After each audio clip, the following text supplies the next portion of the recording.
Hello, everyone. So good to see you, everybody. I'm excited. This is one of my favorite movies. I've been wanting to do this movie and cover it for such a long time.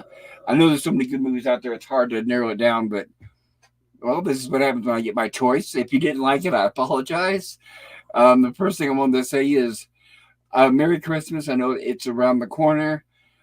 In fact, it's next Monday or Tuesday. I don't know if we're going to do a sci-fi horror stream next week or not. Probably not. I would imagine a lot of people are probably going to be busy with their families or doing whatever. So we might be skipping next week and then resuming the following week and then skipping the following week because New Year. I don't know. I don't know if I'm going to do a New Year stream or not. Yeah, maybe I'll do a poll to see how many people want to join me. But anyway, if I can shut up past long enough. I want to welcome my wonderful and excellent co-host, Nemesis of Eden. How are you doing? I'm doing absolutely fantastic, Pop. Happy to be here. Thank you for having me, as always. Oh, my pleasure. I'm so excited, especially the fact that you, Gorilla, neither of you had seen it before. And that makes it even better for me. I'm so excited to hear your opinion and your review coming from fresh eyes because I saw this at the theaters. And for me, my personal opinion is I immediately loved it. And I had it on DVD and I watched it over and over. And I have it on my server. Anyway, it's for me, one of my favorite Arnold Schwarzenegger movies. And it was when he was still worth watching. Like I said to you backstage, I wouldn't watch his new stuff. But he did make some good movies back in his prime, I have to say, in my opinion. Oh, certainly. Oh, yeah, dude. Predator, Total Recall. What else am I trying to think of? Well, I can tell you one Terminator, of course. Terminator, the Terminator movies, but the one movie that was so bad, I remember I hated it. I gave my sister the DVD because she saw me throw it away. And she goes, "What are you doing? There's something wrong with that DVD." I said, "No, it's such a bad, horrible movie. I don't want it." My sister goes, "Well, I'll take it." I said, "Okay." And that was End of Days. That was where Arnold Schwarzenegger fought against the devil with a gun. And I'm not Really? Oh, man. I mean, I understand why, but at the same time, yeah. I mean, right. that's such a tongue-in-cheek movie. Right. Have you seen it? Yeah, I've seen bits and pieces of it.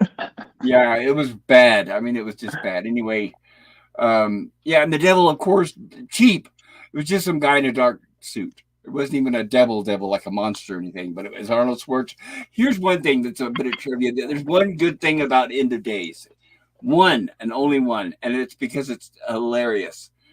If you guys remember, we covered Little Shop of Horrors. And if you remember the nurse that Steve Martin kept punching, and then when we opened the door and knocked her down, the heavy set lady, I was mentioning then that she was an actress slash stunt woman. So in End of Days, she fights Arnold Schwarzenegger, believe it or not, and it's hilarious. Amazing. Yes, it was. It is, or it was amazing. It was funny because it's the same lady. Like I said, I've seen her a few times, and she always does physical roles. And I looked it up, and I don't remember her name now, but she's an actress stunt woman. So props for her. She at least made that bit of the movie entertaining for me. Other than that, like I said, the whole thing was dreadful. And speaking of having a great time tonight, how's wonderful Gorilla's Random Thoughts doing? I'm fine. Did you get to finish it? Did you finish the boom? Yeah. Well, I'm glad to hear that both of you finally got your asses to Mars. Uh, but did we, though? Did we? Did you? Did you? Yeah. Okay, so Gorilla, quick opinion. I have to ask. I can't wait. So you don't have to give me your ending grade, but since you just finished watching it, what's your quick opinion? Well, I'm glad I wasn't paying for this because Arnold Schwarzenegger was in it. And, I don't really want to pay for his stuff anymore after what he said a few years ago. But I know so that. Well, far, I remember that. But I'll still watch his old stuff. Well, it's like George Takei, what he has said. But I'll still watch Star Trek. But I won't watch anything new with him in it since he made that statement. Nothing. He's got a show that's on some streaming network, and I don't really care about it. I don't give a shit. I'm not going to watch it. But anyway, go ahead. Sorry. that's about it. Oh, you were just glad that he wasn't in, or wait, exactly what did you say? I'm sorry. It's a good movie, but I'm not. I really don't want to watch any more of his stuff anymore. Okay. Well, hopefully it was an okay movie, just by him being in it. Yeah. And first I want to say Lemon Pie, hello. Lemon Pie says hello, Pop. Lemon Pie's been here for a while. Hey, Scurvy. Yeah, I hope Hey, you're Lemon. still here. I hope you're still here, Lemon.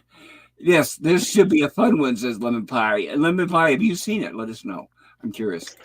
Lemon Pie says, hey, Nemesis. And Diober, good to see you. Hey, Gilbert. Diober says Arnold and Elon want to go to Mars.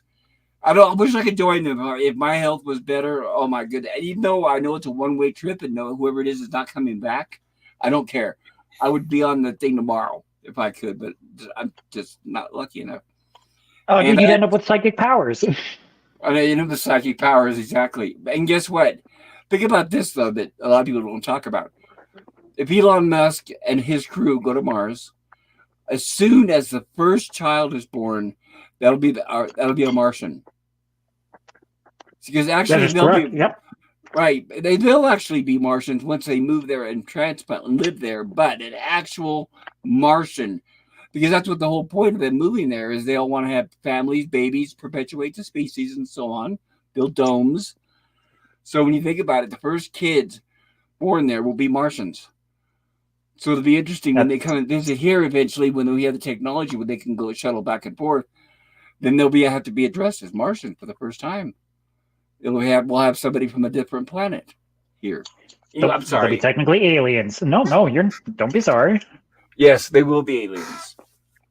But it'll be offshoot of us. And I believe, I know it's old legend and it has not been proven, but they believe that maybe we originated from Mars. And Mars had a big war and their atmosphere got screwed up. They could no longer support life. So they terraformed Earth and moved here. And they were what are we talking about? Founded the Anunnaki?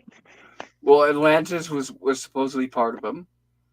Okay. And the Anunnaki, I'm not sure if they were involved in if they're part of the legend, they could be. But I'm not really sure. But I know that I heard the Atlanteans were connected. So that's I've heard that too. Yeah, that's something for one of our rumblings from the live stream, obviously. Now we're getting off topic. But I wanted to D. Oberg, I have this text highlighted there. Thank you so much. He sent me the clip for Stairway to Gilligan's Island. I posted in our streaming group on Twitter. I hope you guys had a chance to watch it. It's magnificent. If you're aware of the song Stairway to Heaven, it's the theme song of Gilligan's Island sung to the music of Stairway to Heaven. And it's amazing. I had heard about it before, D. Oberg, but I had never heard it myself. So I wanted to tell you that really meant a lot to me. I really enjoyed it. And thank you so much. I owe you for that one. And for all the rest of you guys, if you haven't watched it yet, what are you waiting for? It's magnificent. Lemon Pie says, I saw this at the theater when it came out. All right there. Good. Another faithful old friend like me. Well, I didn't mean nothing personal about old, but. All right. Lemon Pie is showing, is that a monkey? It's a gorilla. Oh, gorilla. Okay. Okay. Thank you. Hello, Cody Guy. Good to see you. Cody Guy's here. Cody Guy is waving. Hi, Cody Guy. Hi, Gilbert. Hello, Lemon. Good to be. Thank you for being here. Yeah, I think we're going to have a great night. I think it's going to be a good turnout. I feel good.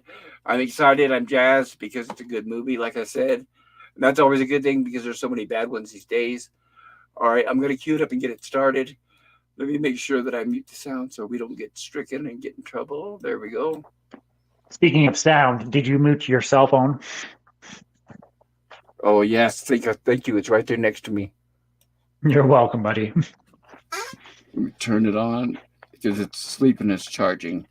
It's a terrible phone. It's old. It takes forever just to charge. It's garbage. Okay, we want airplane mode. Where is airplane mode? All right, I know it's got to be here somewhere. Well, I just find it hilarious. Like, my cell phone has better picture quality than any of my TVs do. Oh, so they're all just so old. Yeah, mine too. When I add my television, because this thing is HDR, 4K, whatever. Because I used it to shoot my videos in LA. They turned out really nice. And you're right. I don't have a TV now, but the last one I have is only 1080p, which is how.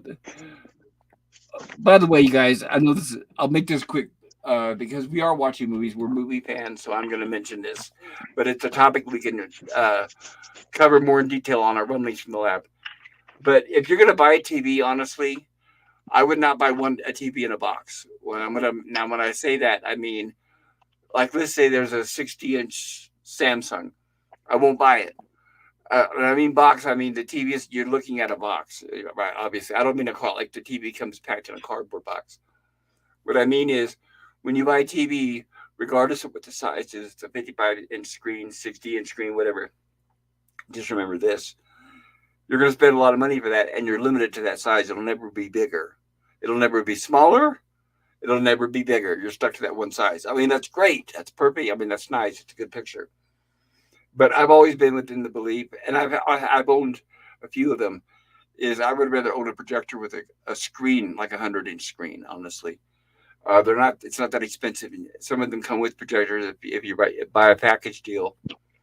But be warned, a lot of the projectors are still, it'll say 4K, but you look at it, it's actually 1080p. But a lot of the projectors have native built-in 3D, which is great because you cannot buy a 3D television anymore.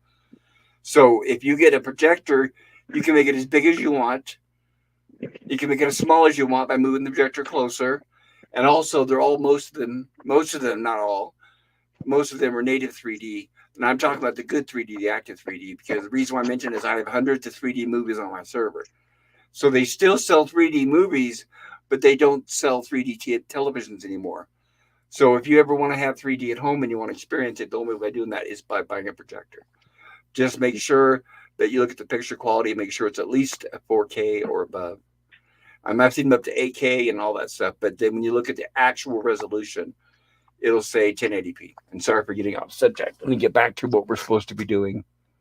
Well, I was just assuming you were doing that while you were setting something up. I did.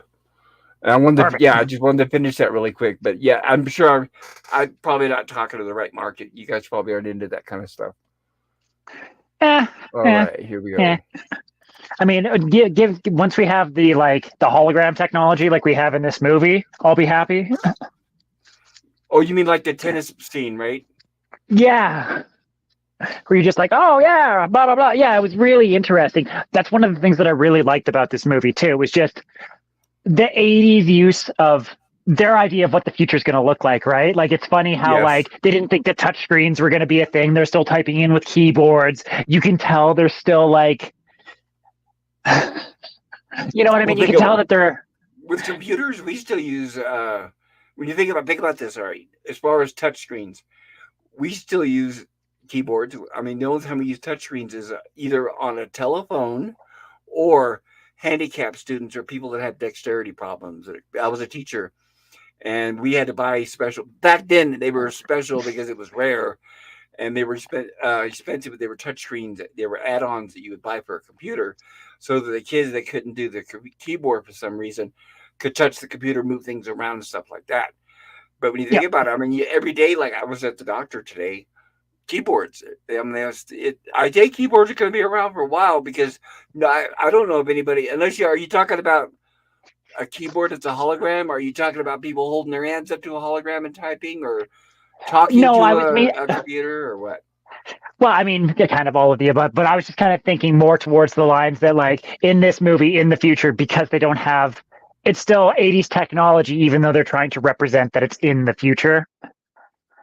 Yes. I just giggle at it because you're just like, he. I know, it's limitations. I agree. I'm excited when I see these older movies, just like you're saying, that try to predict the future, because I like Back to the Future too. I mean, it's interesting to see what came true, what did not come true, or how close or how far away they were from predicting the future. And that's not in discussions all by themselves, but I do love that in movies. Well, even in this movie, right? Like they predicted FaceTime. I'm sure it was a thing before this, obviously Star Trek, yada, yada, yada. But like, once again, just something that we take for granted nowadays, but it was just fantasy back then. And it's interesting to see.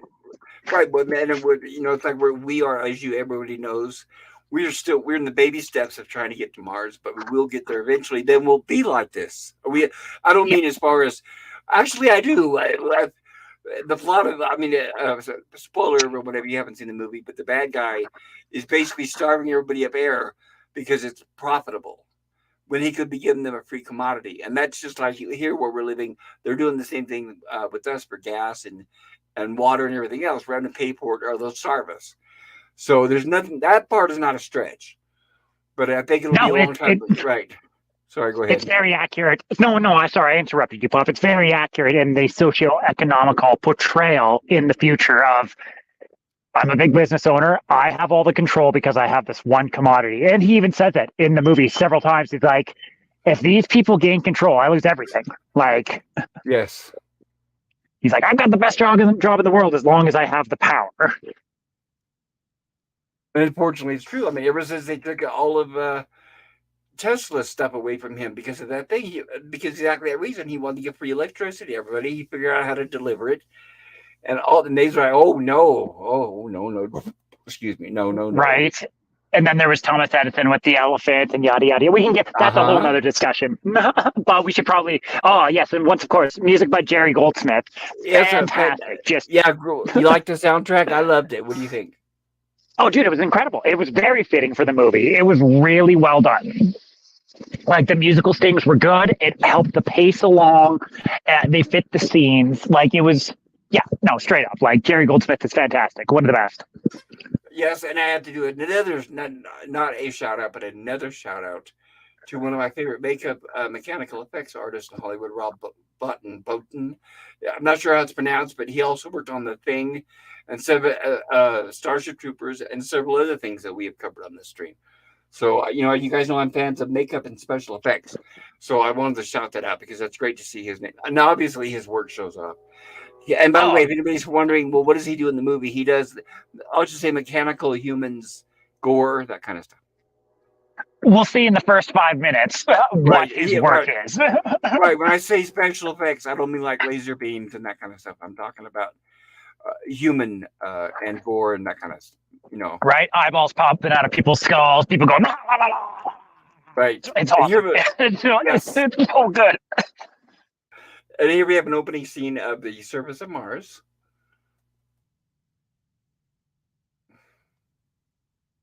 And we have a man and a woman apparently hiking or walking.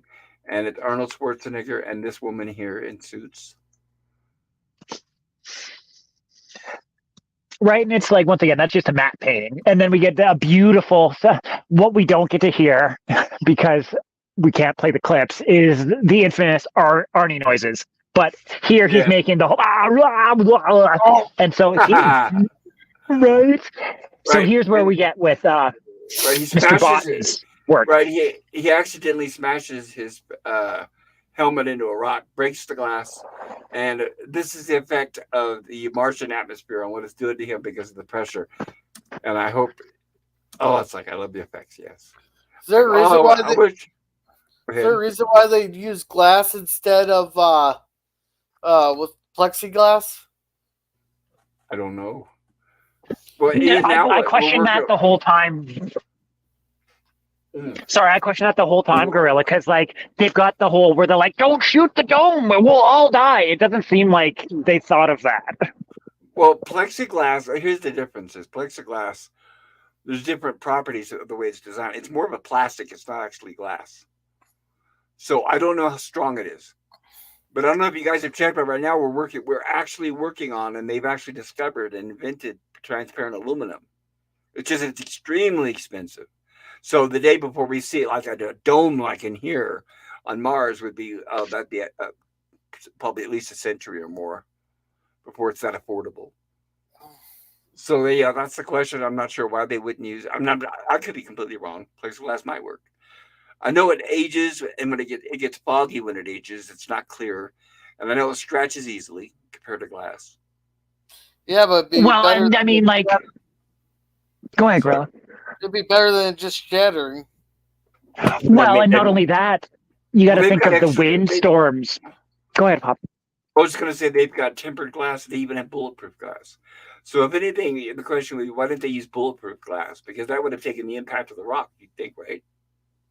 You'd think, right? Well, and it's not only the rocks, but I'm thinking of like one of the big things about sandstorms is that it it carves the glass away. So over time, with the Martian atmosphere and the way that the wind is on that planet, it would wear away the glass. It would be like sandblasted. Right, All but the glass would be sandblasted all the time. Right, but considering it's a city there, I mean, you could get the glasses replaced. The glass would be, So the same with plexiglass, even if it fogged over time or scratched. I mean, they're living on Mars, and they've got obviously shuttling back and forth to Earth. So yeah, they would have no problem just getting replacement glass. Definitely. And also, then we wouldn't have the effect with Rob Button doing his effects.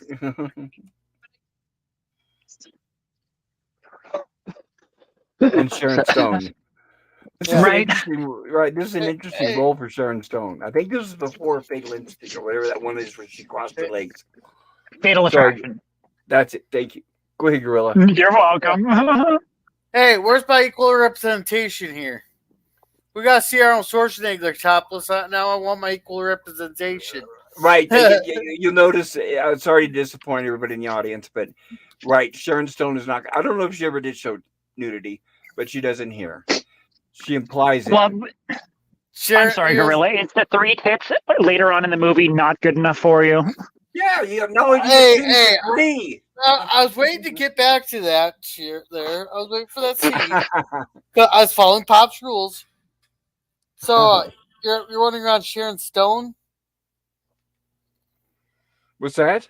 You said her name's Sharon Stone? You never heard of her? Oh, she's probably a lot of these actors. Be popular, but not anymore. She hasn't done anything. I would say probably 10 years or more. But she used to be a big box office draw. Fatal Attraction. Yeah, that's it. I've seen her. Yeah. Okay. Yeah, she kills people with the ice pick. Hi. Anyways, but yeah. Yeah, so like, I mean, these guys make a convincing enough couple. They have good enough chemistry that you're like, okay. They're both fit, which I can understand. Right? Yeah, but it's interesting because she's playing a different character than what she usually does. I've seen her in different stuff, but this is one of my favorite movies with her in it. I've only ever seen bits and pieces of Fatal Attraction, and that's it, I think, with her. So this is the only movie. Yeah, I'm sorry. Go ahead. Oh, I was just gonna. Sorry, I'm outside. That's okay. Take your time. And traffic keeps driving by. I was just gonna say I've never seen her in anything else, so I don't know what to expect from her. So in this movie, she did a fantastic performance. She's very convincing right here. Like she looks like she has genuine feelings for right. Doug. Right, and I guess we're supposed to talk about the movie too. But what happened was he was having a dream with a different woman in the Mars scene that we saw at the beginning, and he wakes up and she knows that he's been having nightmares about another woman in his dreams, and she's jealous, and she keeps asking him who it is. So that's if you're wondering what they're talking about. I'm sorry that we're basically blabbing over what's going on in the movie. I apologize for that. I call BS on the scene here. I call BS. On what scene? Okay. Well, me and the kid's mom were together. She had a dream I was with another woman, and she beat the shit out of me because of something that happened in her dream. Now he's actually dreaming of another woman, and she's like, all how cute and everything it is. Yeah, but why would you let her do that? I'm confused. No, she just like smacked me in the chest, going, "You hit me! You cheated on me in your dream. I did not." I don't know. I'd smack her back. Nobody does that to me. Sorry, no offense. But what I'm saying is, he's dreaming of another woman, and she's thinking it's all cute and stuff. Is what I'm saying. Well, wait. Yeah, but we find out later on she might have an ulterior motive why she keeps wanting to know who it is. Anyways, we should keep carrying on. Right, because I remember now. I'm trying not to give away too many spoilers, but it starts out with what looks like an overdoting, overcaring wife. But remember, we're going to find out that she might have ulterior motives why she wants to know so much. And he's why. By the way, I remember seeing this. This predicted, first of all, flat screens. Then it predicted where you could change it to a scenery like nature. Because I remember then we talked about that. Because we were talking about this, and like Back to the Future came out in '85. This is '90. Back to the Yeah. Future showed the big TV, and it showed Marty McFly say Channel 1, Channel 3, Channel 4, Channel 36, Channel this, Channel all that. I don't know if anybody's ever going to get into a TV. They actually have invented televisions like that where you can watch 10 channels at one time, but they never sold. People didn't want that. People want to watch one. They want to focus on one thing at a time. People are stupid. Well, it's like a song. You want to hear one song. You don't play two songs at a time. But I have seen people who've had two different televisions going with two different things. Like they'll have a game with some sport on one TV, like the smaller one, or the bigger one, and then they have something going on a smaller TV, but vice versa. But I don't think that. I'm not even remembering in the '80s. I said that'll never take off. But now, like I said, with Back to the Future, when this movie came out, people were still using consoles and CRT televisions. So they either was in a console or it sat on top of something in a box. So this produced a flat screen. But another thing that only the rich people have now is if you looked at the TV is reset into the wall. We still hang ours on the wall, even though they've gotten thinner and thinner and thinner and thinner. There's TVs that are half-inch thick. So they'll go as close as possible to the wall. So the TVs are no longer a piece of furniture. That's what they used to be before. They always take up a big chunk of your living room. But no longer are they furniture, but they're designed to blend into the wall, not take up any space. And what I like about this is you'll notice that when they turn the TV off, it looks like the rest of the wall. And I just saw a TV they recently invented that does that. So if I have a blue wall, when you turn the TV off, the screen turns blue where it looks like the wall and you can't see the difference in the TV and the wall. So that's one thing I thought that was kind of nice about this. It reminded me that it did predict, like I said, large flat screen TVs and ones that you could show nature on. Because we can do that. We could switch to the nature channel or something and look at hours of waterfall. And YouTube has all kinds of channels like that. Hey, can we stop for a minute and catch up on chat? Thank you, Gorilla. I appreciate that. All right. Sorry, guys. Yeah. Scurvy says, get to the chopper. Oh, wrong movie. Wrong movie, bro. Close enough, though. Get your Ostomos is this one. Yeah. And D-Berg's lurking here. Scurvy says, my first beer in a while. Cheers, all. Same here. Cheers, buddy. I decided to have a beer. I want to have a good time tonight. And I know Pop is a Sharon Stone fan. Not really. Dime a dozen. She's okay. Acting wise, I don't know. Her lot, like Nemesis of Eden said, her big one was Fatal Attraction, but there was a lot of movies that came out with the same plot. There was another one, I don't remember what it was called, but it was Michael Douglas and Glenn Close. I mean, it's like, okay, been there and done that with Psychotic Wife. It's like it was okay, but it didn't. What really stood out for that movie that people got their rocks off on and got really excited over, which I thought was overblown, was the scene where she crosses her legs with no underwear on, apparently, I guess. Yeah, oh, I remember that interview there. The gorilla finally knows what we're talking about, so I finally said the right words. Yeah. Jesus Christ, took you long enough. Well, I got the list of all of her nude seats here, so I know where she's I know where all her nudes. No, but the director said that she originally had some like white panties on, but they're reflected off the camera or something. So he just asked her to take them off so it wouldn't reflect off the camera or off the lights. Right, and that is the only reason why everybody talks about that movie. That one scene. And they showed that clip over and over and over and over when it was new. Yeah. Hey, Gap says, yeah, welcome, Gap. He says, wrong Nemesis. It's Basic Instinct. She showed her beaver. What did I say? I said Fatal Attraction. That's right. Thank you, Gap. And hello. Basic Instinct. Yeah, I guess you're right. What was maybe Fatal Attraction was the one with Milk? I mean, Glenn Close and Michael Douglas. I get those movies mixed up. Like I said, they meet several of them. The Babysitter or something like that. I don't know. No, it wasn't. Yeah, regardless. The one with Alicia Silverstone, that blonde ditzy.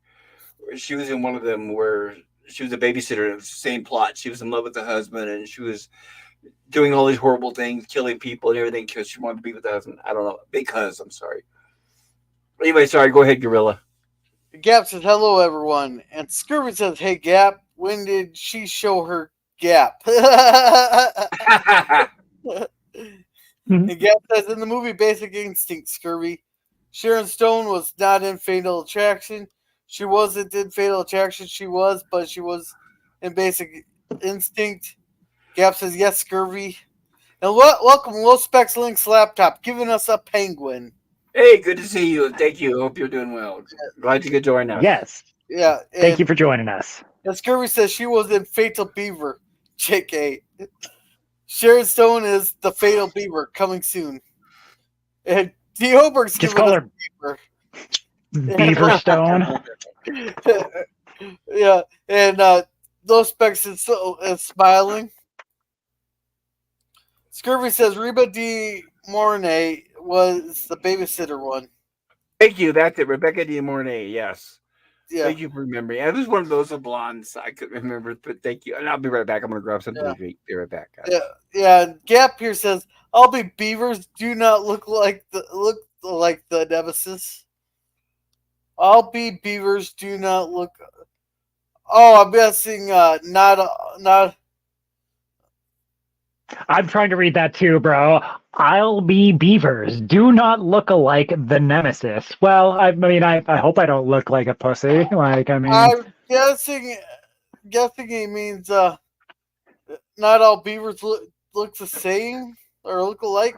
Nemesis to me, I mean, no. They come in. Yeah, no, they are all unique. Trust me. Or maybe they're not. I don't know. I haven't seen every single one. Yeah, come on, Nemesis. You're a research department. Get on this. Bro, I have done so much research. Anyways, what's the next chat?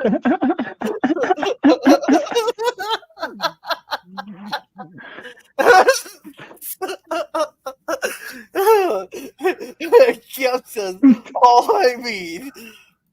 And Scurvy says, Psycho Blonde was kind of a movie trend. Then, now that I think about it, Scurvy's asking, do the curtains match the drapes? And Gap's laughing. And Scurvy says, Nemesis is a good-looking young fella. Yes, he can research it. Yeah. Well, what if the drapes are plaid? Thank you, Lemon. I sure can, buddy. What if the drapes are plaid? Whatever. Oh, with checkers? Oh, okay. It just means they're a freak. All right. So here's what I had. Sorry about the off topic again, but notice the TV. It's okay, buddy. The TV here, it was one frame in the center because he was watching the news, and with the push of a button, it turned to the other two frames opened up, so he could see a natural, like a channel, which is just nature, probably a live view of a lake somewhere. It was reminded me of several lakes. But the only difference is between that and now, because now we obviously have widescreen TVs. That's like super wide, so it takes up most of your peripheral vision. And obviously, it still has the dividers with windows in it. I don't know if people would ever want that, or if they want the whole window unobstructed with no dividers in the middle. I'm guessing if you're going to watch like a movie, you don't want those bars in the center. It bugs my OCD, really. Like, I would think at this point in the future, you would have one solid. It should be able to fill in those gaps, you think. Right. Well, if you did, but then you wouldn't be able to, when your TV is turned off, hide it into a wall. Well, I guess you could. You just don't need the frames because this wall doesn't need those frames on it, I guess. So exactly. So I would say, yes, you could do that with the television. I think they're just for like an actual bay window look. But I'm saying that's true. Right. It's supposed to look like a window. It's simulating a window. Because apparently whatever they have outside their window doesn't look as good. So they don't want to see like some city or something. Instead, I mean, I would love to have that where when I'm like watching something, I switch this big screen to like a live view. Now I'm talking live views, by the way. I don't want the pre-recorded 10 hours, just garbage that's on YouTube. There's a lot of natural locations that I wish they had live cameras posted broadcasting this stuff. I would be there. I don't know if anybody else would, but I would do it when I'm not wanting to watch it. When I'm just working around the house, I don't want to focus on television or the news.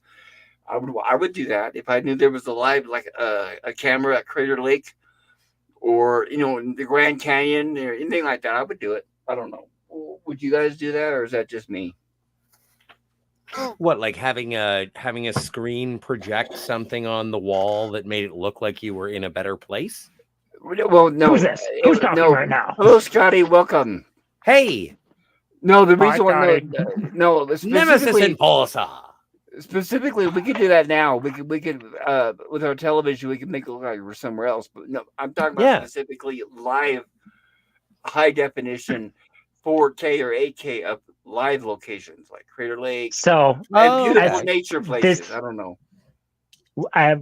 we are drifting, by the way. Yeah. No, I know, but I'll keep it going. I'm still going through with the slides. I was trying to ask the question if you guys would But part of ever the- watch a channel like that. Part of the fun of the science fiction is like sort of understanding things that could have been incorporated. Like this was made in 1992, 1990. 1990, and so Uh-huh. this is what the future is being presented as, and so I think it's an interesting topic of conversation. Yeah, I think so too. That's why here's the warning, everybody. We'll be talking a lot about that. It's the same as if I was to cover Back to the Future. I would probably spend a lot of time talking about the technology, and like I said earlier, what has came true, what has not come true, how far away they were in their predictions, or stuff that But never like a hoverboard, stuff we know that we won't get. The last lady, and I don't mean to interrupt, I mean to reinforce. Oh no, go ahead. Sorry. But like the last lady that I cohabitated with, she wouldn't go to the bathroom in the morning without an iPad so she could have her info dump. Would you like to learn more? Ha ha ha ha ha. Nice pun, sir. Right. Just when doing one dump while taking another. I didn't even mean to do that, but I am hilarious. Thank you for noticing. Good but job. yeah, Yeah, but looks aren't everything, bro. I know. When you get down I to kid. the You are a core, handsome fellow. No, I am handsome. Thank you for noticing. But Oh, I I mean, adore. who I hasn't? do adore the loving, or at least the presentation of the relationship that Doug and what's her name? Janet? I know. I should be able to tell you, and I didn't even, I just want to call her Sharon. Lori. Like I do believe this. There are things that happen in this opening sequence that you raise an eyebrow and you're like, oh, this isn't all right. But What are you talking about? This is all real. It's all everything else that happens in the movie is, well, we'll get there when we get there. But we will. I remember when that guy. For those of you in the chat, it does not take 20 minutes for the action to start in this movie. It's just that we've been blabbering so much. It's only been like 2 minutes into it, actually. I was admiring Sharon Stone.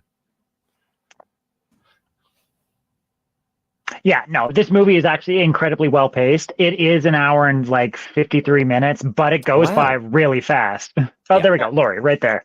But yeah, and so once again, getting back to the topic of the movie at hand, Doug here wants to go to Mars for some reason. Well, Obviously, because he keeps having the dream.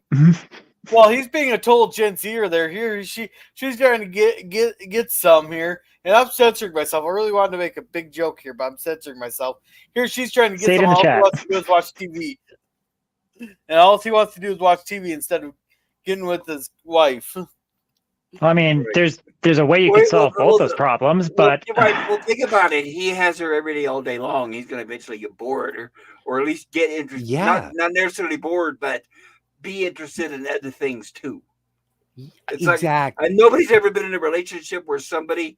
I say this because I have.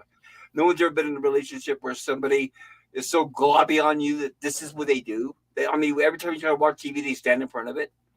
What about me? Why don't you look? No one's ever been in a relationship like that. Believe me, it's one of the most horrible things to ever happen to anyone, knowing that you can't get away from that person. And Well, guess what they do? They get angrier and angrier and angrier. And Sorry, in go the ahead. nature, in the nature of the plot of the movie, I think you're right. Maybe Doug is getting, bored and all she has to offer is, you know, hoochie coochie times. Which is like okay for a while, right? I'm not gonna, you know. Yeah, turn that no, for a away, but- while, but Right, after you're a gonna have while. other interests, right? Here's an obvious clue. Hey, baby, you ever had sex on Mars? Right, here's an obvious clue when you're with a partner who says, "You know what? I don't want you spending time with your friends." You know, that kind of thing. No, it's like no. I'm allowed to have other interests, to be individual. Nobody controls anybody. I won't tell you can't have friends. You can't tell me that. I was with somebody like that. It was like the worst existence in my entire life. That It's would like- be tough. Yeah, it is not good. And a lot of people like that. A lot of narcissists out there. Horrible. I was lucky. I have always been lucky in my relationships is that my partners have, my girlfriends have, you know, they've given me room with my friends. Oh, good. One of my best friends from the Air Force, Myron. I met him in the Air Force. I was like 21 when I met him, 2021. Yes. We were friends until about 8 years ago. Hey. He gets married, and his wife, of course, says you got to cut off all relationship with friends. He won't even respond on Facebook or anything anymore. The last time I saw him was at the wedding. I was his best man, and he goes, "Oh, I'll see you soon." I said, "No, Myron." I said, "I can tell by the way your wife is. I won't see you again." I said, "This is more like a funeral than it is a wedding." And I was right. Oh my! She What made did him you get give them? away. She even made him give away all his personal artifacts, any kind of photographs he had in the past, anything that related or connected him to his past friends. I'm not kidding. And he did that. Sorry, go ahead, Gorilla. Oh, I was just gonna say, so let's keep The going. chat? Carry on with the chats. Well, Carry yeah, on with the movie. well, we got Both. chats too. We got a lot of chat. Wait, I didn't. Maybe I Okay. didn't mark one. Thank you, Gorilla. I gotta find out where I was at in here. I like this scene here. This is cool. Yeah, you gotta show this. Yeah, the X-ray thing. Oh, Super absolutely. cool. This is something I've actually thought about. Is we I guess we kind of have that technology now, but it's just used a different way. I mean, because now not only do they use X-rays, but they have other detections like the metal detector, and now you stand in a booth at the airports. I don't know when the last time is you guys flew, but the only thing is that you don't have is the physical big screen where everyone could see your body and your bones. And Would you Like, like that? Would you like I that have better? no, I have bone cancer. I don't want everyone to see that. I have to really stare at me. Well, like, it's not. They I already don't think- are, but I don't think bone cancer is going to show up on the X-ray machine. it'll probably show up as holes. I'm guessing. Well, don't I know. guess. What, you're afraid of your holy bones? Well, I just don't- think of like the I amount don't of mind like if I see radiation you would get from that, though. Like, Yeah, if that's you have true. to project something so hard that it projects on the screen like that everyone can see, you're getting Yeah. hit with like mass doses of radiation all the time. Exactly. awful. If you didn't have cancer before, you're getting it now. Well, that's That's what I right. wonder. Is I've asked my doctor that because with my cancer, they gave me regular doses of radiation, and I say, I mean, come on, it's radiation. I'm not stupid. You know, is this killing me? Oh no, just lay down, you'll be fine. Is this sterilizing me? Oh no, not at all. Well, we use radiation to kill a lot of things in the cannabis industry, but we're getting off Oh, topic. that- Look at those muscles. Holy know. shit. I know, Good old right? Ani. What a specimen. My goodness. Yeah. And so this is what we're getting at, that he's just an average Joe. He's got a hot wife. And now he's talking, we're introduced to the big, bad, evil Walmart-esque company of the movie Mhm. when he's talking to his Well- buddy here. Yeah. Sure. Well, I was calling. I didn't. This scene here, I What's was his name? I was like, "Where's their hard hat? Where's their ear protection? They Oh, got yeah, I fun know, hat. right? Where's their goggles?" That- Look at the back, though. That guy's got a hard hat and hearing protection. True. I'm And not- goggles. Well, I guess And they don't goggles. want to cover up Arnold's face. Totally. That's Yeah, obviously that's- it has to be what it is, right? You know what, Yeah, Gorilla? You have a valid point. The safety standards on this work site are substandard. Yeah, Yeah, dude. Considering how many safety write-ups I've had there, it got to me a little bit, especially them working that close to that close to the one machine. There didn't bother me as much as they had absolutely nothing protecting their face, their eyes, their ears, their head. Right. I Any- guess they have no OSHA there. I guess maybe it's a choice. You want a hard hat? No, not today. Okay, sure, go ahead. In the future, unions had been dissolved. Yes. Do you know how Well, hard it is to force people to wear hard hats and safety glasses, though? That was like the bane of my existence dealing with all of my apprentices. Oh, my glasses are fogging up. Oh, the hard hat sucks. I know. I don't care. You want to fucking... Dude, I killed two guys with a forklift. It was crazy. But after you do it every day, you get used to it. If you're Yeah. working at a site that requires it every day, eventually you're going to. I know the first days or so it's going to be uncomfortable, but you get used to it. Totally. But I like do, this like- scene, though. You know what? If there are any workmen listening to this particular podcast, I would like to say that everyone should adhere and pay attention to all of the safety standards on their work site. It isn't just for your safety, but for others around you. That's So why they have totally. the sign. Right. That's why they have the sign. This is how many days since the last accident. Exactly. Make Hey, that hey. number go up. Hey, just don't be like the one guy that's at the place I used to work at there, where the machine ate his money there, so he went and grabbed the forklift and started shaking the machine with the forklift. Yeah, that's going a little overboard, I guess. But He made national news though. Yeah, I was going to say I'd commend him for that, though. You know, it is unique. He So when got you fired, guys- but he made national news. Oh, I'm sure he got fired. He probably had to pay for the damage to the machine. You Obviously, guys there had ever to be seen damage. Total Recall? I was going to ask. No, I haven't. I could see this technology eventually becoming true.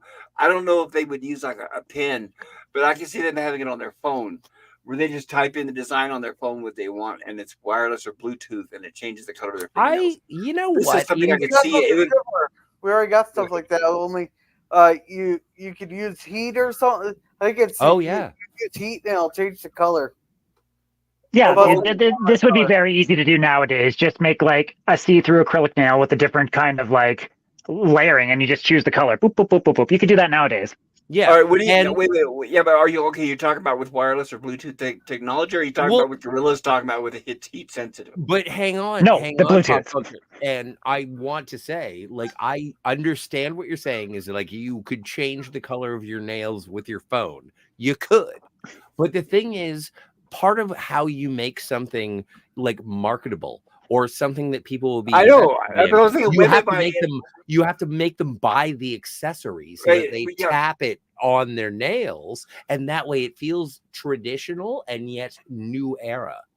Oh, so no, that makes sense. So that's why that wand could be Bluetooth. Yeah. Exactly. You're right. Like when you buy like a Wacom tablet, you know, where it's Bluetooth, you could draw on it when it's got the wand. Yep. But I'm So just saying, so- I think so they they just- want the wand. I think that Right. the people who change their nails want the wand. Right. Oh, So of course. if all of us together had, like, let's say $5 million to invest in creating this technology, I think women would buy it. What do you guys think? I do, What? and I think we should probably carry on with the rest Every- of the film. We've got like fuck an that hour and a noise. half We're left. starting a business partnership. We're making nails. Sorry about Oh, this. look, I think- put a I think pin we in it. would, though. 49 minutes. We'll come back to this on Saturday. All right. But Sounds I good. think But this we is a would, pivotal scene. This Of is course we really, would. really good. I love this. The salesmanship. Who is this actor? Do you know? I could look it up. I don't know if he's anybody that's well known. Oh, that's just Gary. like Oh, you know him? Maybe he went on to bigger No, I things. don't know him. We also have a few more chats too. There are. Thank chats. you. Oh yes, there are plenty of chats that we need to still catch up on. Yeah, Should I have a so- cigarette while you I'll guys catch do the that up. chats? I'll be back. I'll Go catch for that up if someone wants to look up this guy. D. Oberg says, "What was the dirtiest thing said on TV?" Ward, I think you were a little hard on the beaver last night. Oh God. Oh, D. Oberg says, Or the Lemon. Brady Bunch. The Brady Bunch. Mike, are you looking for Peter again? Yeah. Gap says, Pops is the president of the no flash no. I'm guessing he meant no flat chested women allowed. Oh no, it's okay. It's all right. They're flat chested. I mean, it's easier for them to slip through the door. You know what? I think that women of every chest are beautiful. So do I. I don't focus on that. I like both. I I prefer enjoy- bigger, but Yeah. anyway. Sorry, Scotty. Go ahead. No, I'm with, and that's what I'm saying is that, you know what?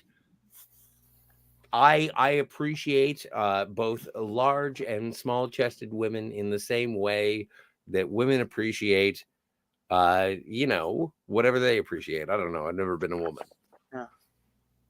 Hey, was that guy's name McLean? Was that the name of the character? Are you talking about the guy for Total Recall or talking about? Quaid. It's No, Quaid. the guy that you guys were asking about. Oh Yeah. no, we're talking about salesmen on screen right now. Right, but he's trying to look up the guy's name of the actor. I think that's Ray Baker. Ray Baker. Yeah, he was in a lot. I think he was in quite a few things. He's most Anything you like? That looks like it might be him. Yeah, I'm looking at a current picture of him. That might be. Ray yeah, Baker, Animal McLean. Kingdom, House of Lies. Let's see. He was in Bones, ER for an episode. He's not in much stuff. Days of Our Lives for 2 episodes. So far. Wow. Oh, fucking Days of Our Lives. Awesome. Cold Case. And these 44 are the days of our lives.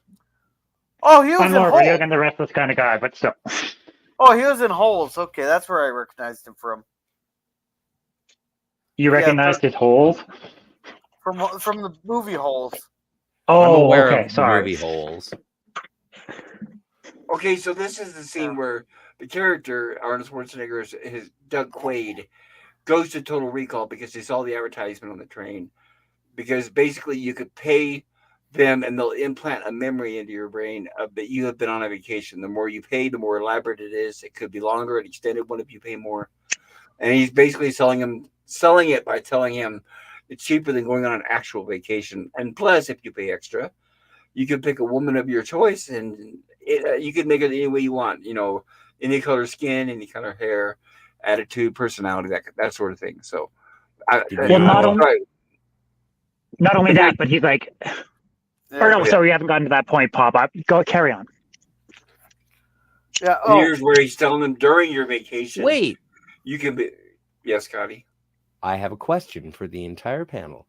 Based on these that are on screen now, which one would you prefer to go to Mars as? The same one as him, Secret Agent. I would. Secret Agent? Anyway. Yeah, that's automatically. That'd be the first. That's your choice. Yeah. Playboy. Yeah, Playboy. I'm going Playboy. I'm going Playboy. Millionaire Playboy. Yeah. All right. We got some more chats here. Gap says it's an itty bitty titty community. Well, And that happens. And Gap, I'm guessing, is giving us some boobies. Yes, getting us some boobies, and that is allowed. Yeah, he says, Gap says, oops, flat.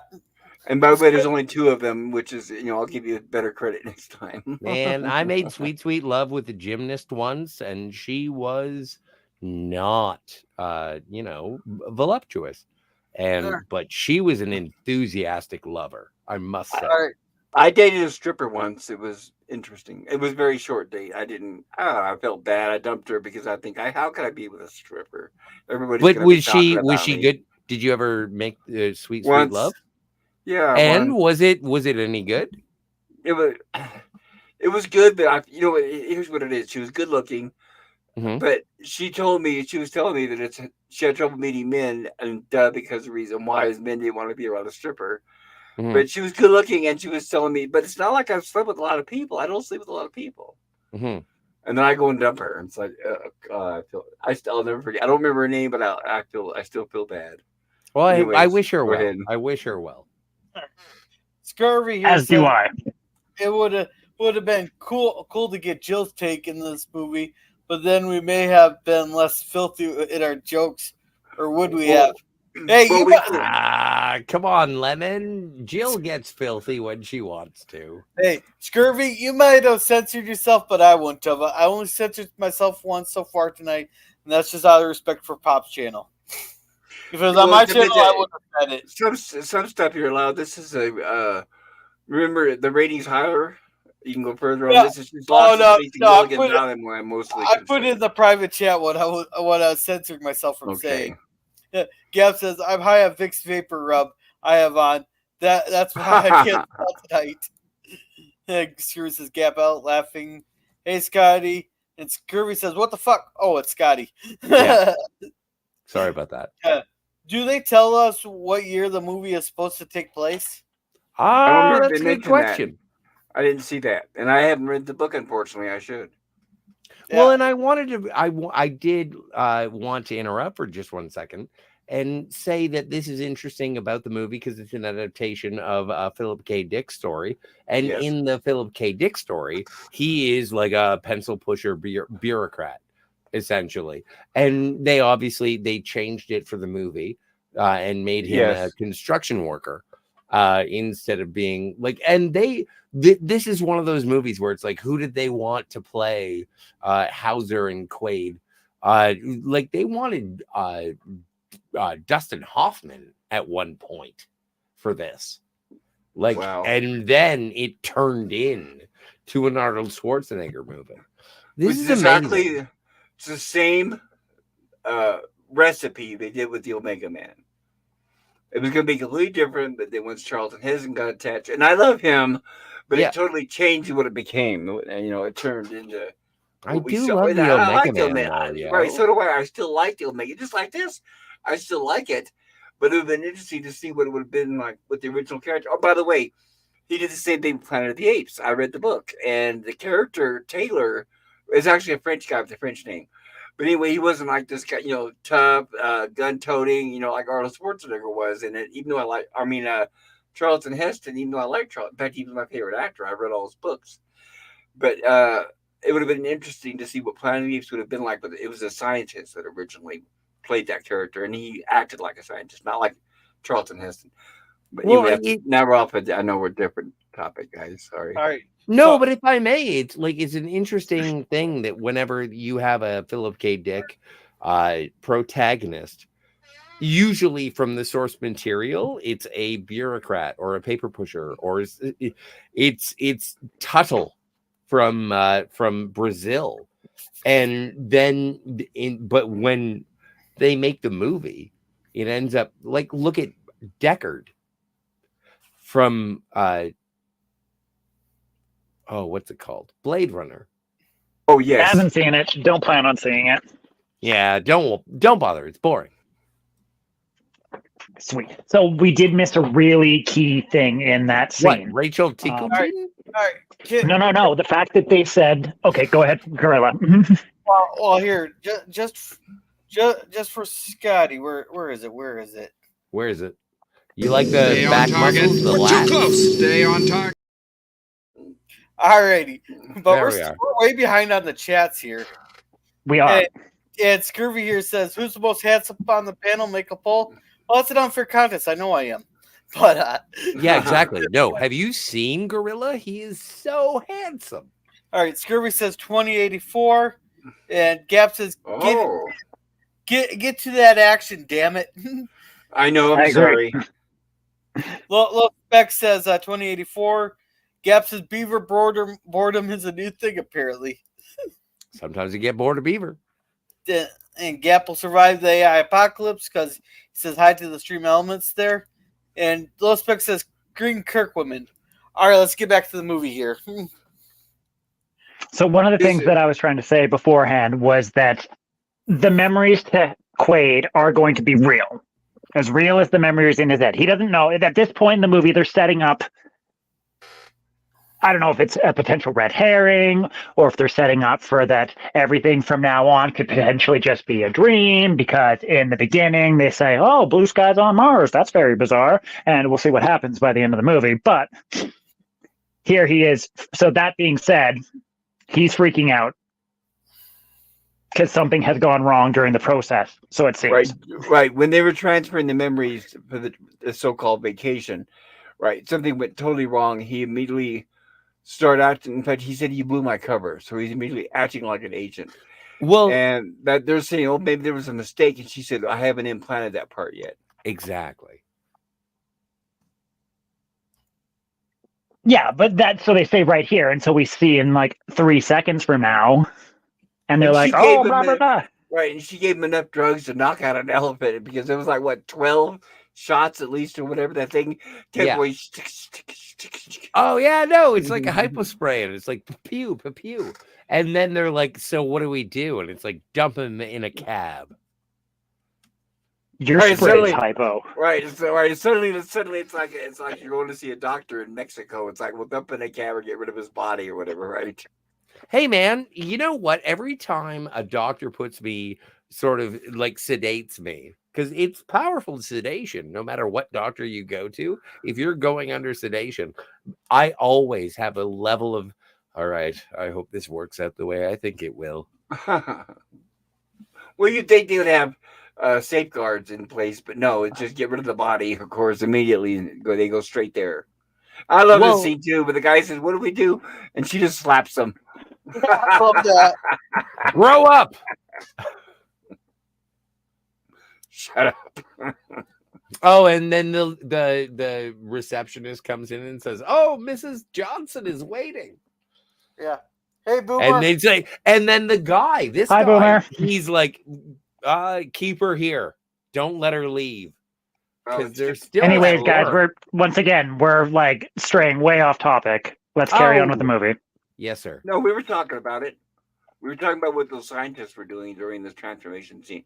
Anyway, what we did in this was obviously he broke loose, escaped, and now he's in the Johnny Cab. And now, Scotty, share with us who plays Johnny Cab. Johnny Cab is played by Robert Picardo. You may remember Robert Picardo from Gremlins 2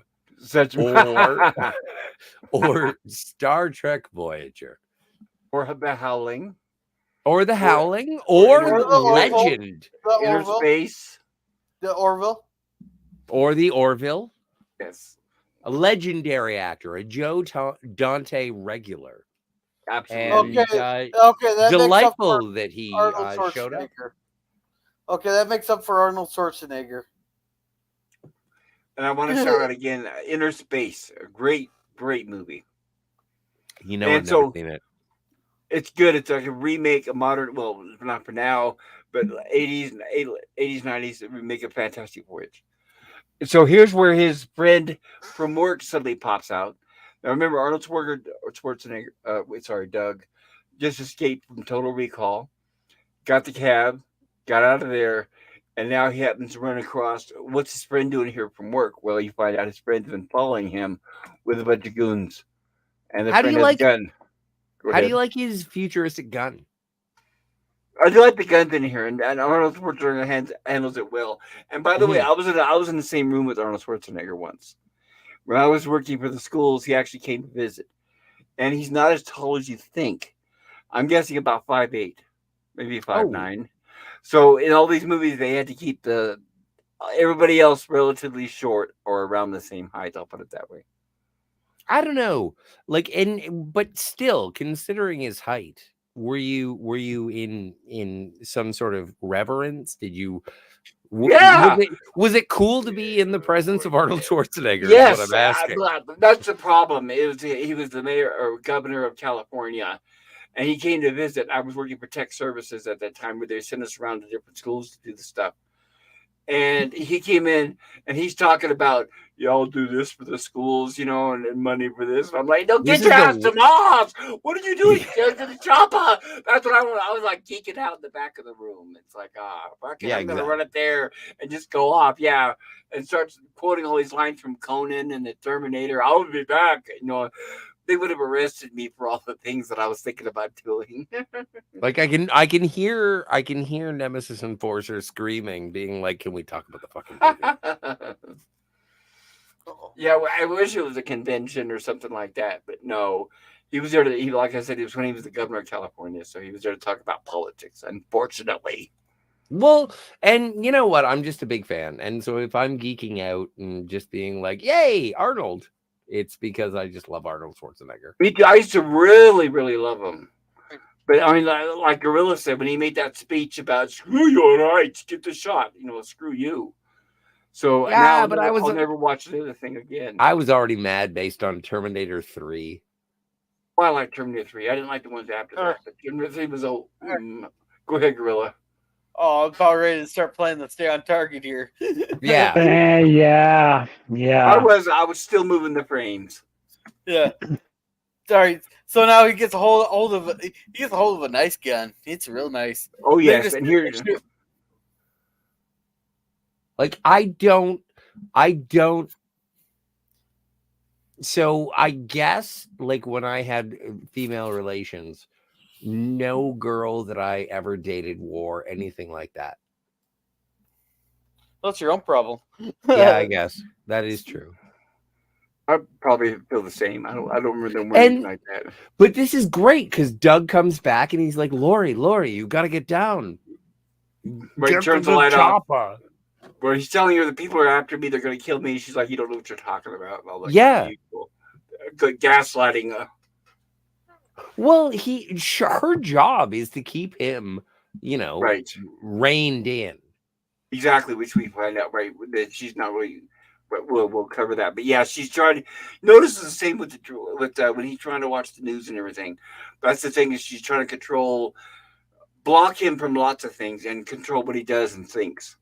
Well, and they didn't want him to go to recall because they were afraid that it was going to re-excite.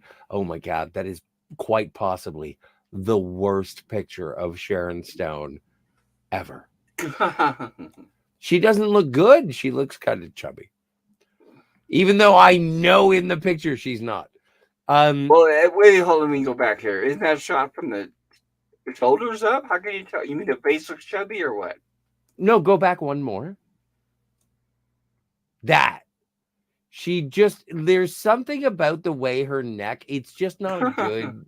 Anyway, I'm a judgmental ass. Maybe That's it. She looked like a no. Pigs in the face. I'm guessing maybe it's the lighting, because it's basically It must have been looking down on her. And women, you know how it is. They always like to be fully lit with a light circle or with a light ring. Have you seen those? Well, and don't forget, I was supposed to be looking at Michael Ironside. So do the dudes. It's men are just as fucking. This is the reason selfish why, too, guys. Yes, anyway, this is good old Michael Ironside.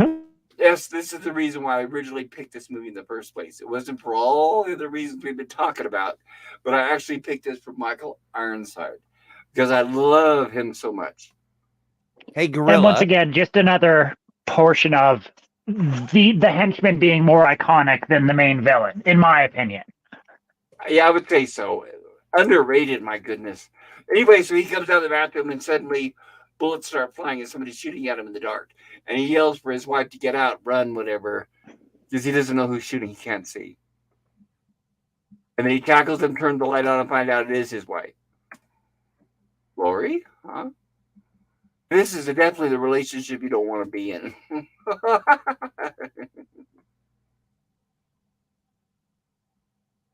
And he's like, what are you doing, whatever? He hasn't quite grasped it. And then now she grabs a knife, of course. And he starts fighting back. And now he says talk. And she does. She tells him that basically he's not who he thinks he is. He's not a construction worker. He's just a wife at home. And that his memories have been altered.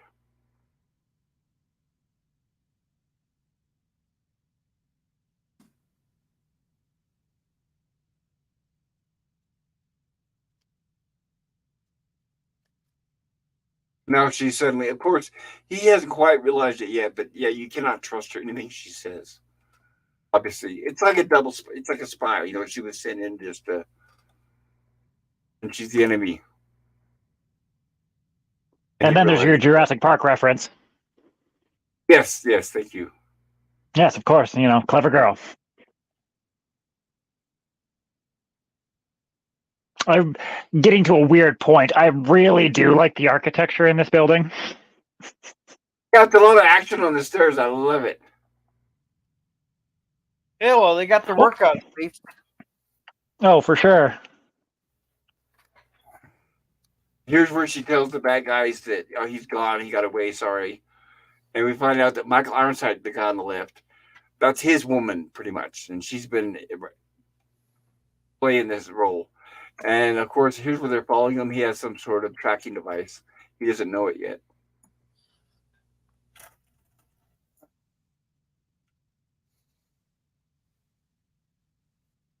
He continues running through that X-ray, and they can see the gun. By the way, I have to say, I love this movie a lot. There's like so many scenes of people jumping through walls and explosions, and it's like, okay, you definitely get your satisfaction there.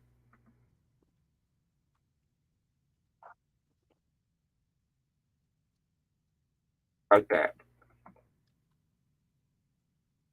Yeah. And of course, we have action with him running and then chasing after them.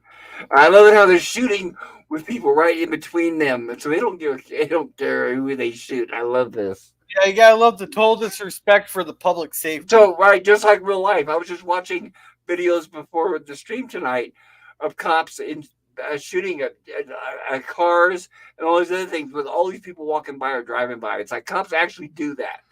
You know, you're supposed to be trained not to do it, but they do. Yeah, but you'd think people wouldn't walk into active gunfire, but people do because people are stupid. So right, or get on the ground, right? Just get totally down on the ground, not just duck your head like they were doing. And by the way, this is hilarious. You guys see where he just grabs some random guy and uses him as a human shield. Well, because he gets shot first. So the dude's Quaid's just like, well, shit, might as well. And I love that. The fact that he throws the body down Yes. to take out Michael Ironside and the other guy.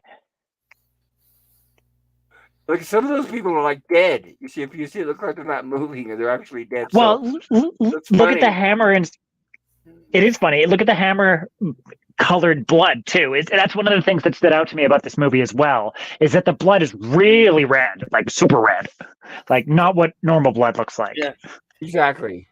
Yeah, and look at that, just shooting into the train with all those people. They don't care. Yeah, I like how like the whatever the hell his name is, just used the one guy as a shield and just start firing from behind him. Yeah, that was Michael. That's Arnold Schwarzenegger or Doug.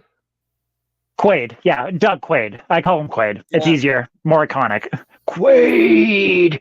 And this is Quaid. So he gets a commercial.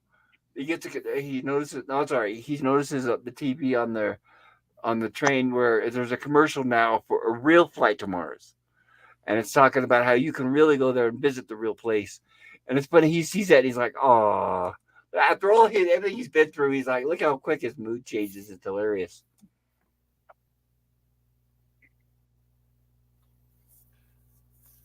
Oh, and here's what this guy, he's digging at the guy because he's been sleeping with his wife. Because I'm sure he had a great time. Or she had a great time. I mean, come on now. Like, I mean, I think I thought it was a hilarious jab because it's just I was laughing. Right? I was just like, yeah, well, I mean. I wouldn't do that. It's like Michael Ironside, no, I'm not going to piss him off like that. He'll shoot me. It's like, no. Oh, I got to say, hey, it's Captain Jellicoe. What's that? I know this guy's great. He played bad guy lots of times. Yeah, he's Captain Jellicoe. You have liked him on TNG. Bad guy? Oh, he's fantastic. Dude, he's amazing. Captain Jellicoe is like underrated. Yeah, you have liked him as a captain there. He takes over the Enterprise for 2 episodes. Was there any subplot? Straightens things out. Oh yeah, no, but we'll talk about that later. It's not they're not subplots. It's all connected. Okay, well here he's the main bad guy who's running Mars, and these two are following his directions. And the thing is, he wants them to keep Quaid alive because him and Quaid are alive, and Quaid is his best agent. But Michael Ironside just wants to kill him. And so there's like, no, I just want to kill him. And he starts yelling at him. And it's funny when he's yelling, and you can tell he's getting pissed. And then when he does, he messes with the knobs and the reception. And he tells the guy there must be something wrong with the signal, of course. But the guy's not that stupid. He's like, what are you doing? I know you're screwing up. And this other guy's teasing him the whole time. Off in their big ugly car. And here's where Quaid sees the entrance to this hotel, and he follows it. And the screen turns on with a recording of somebody telling him what to do and giving him instructions, telling him to wrap a towel around his head, a wet towel because it'll block the signal from the tracking device, which is in his head. Because he starts looking for it, the guy says, no, it's in your head.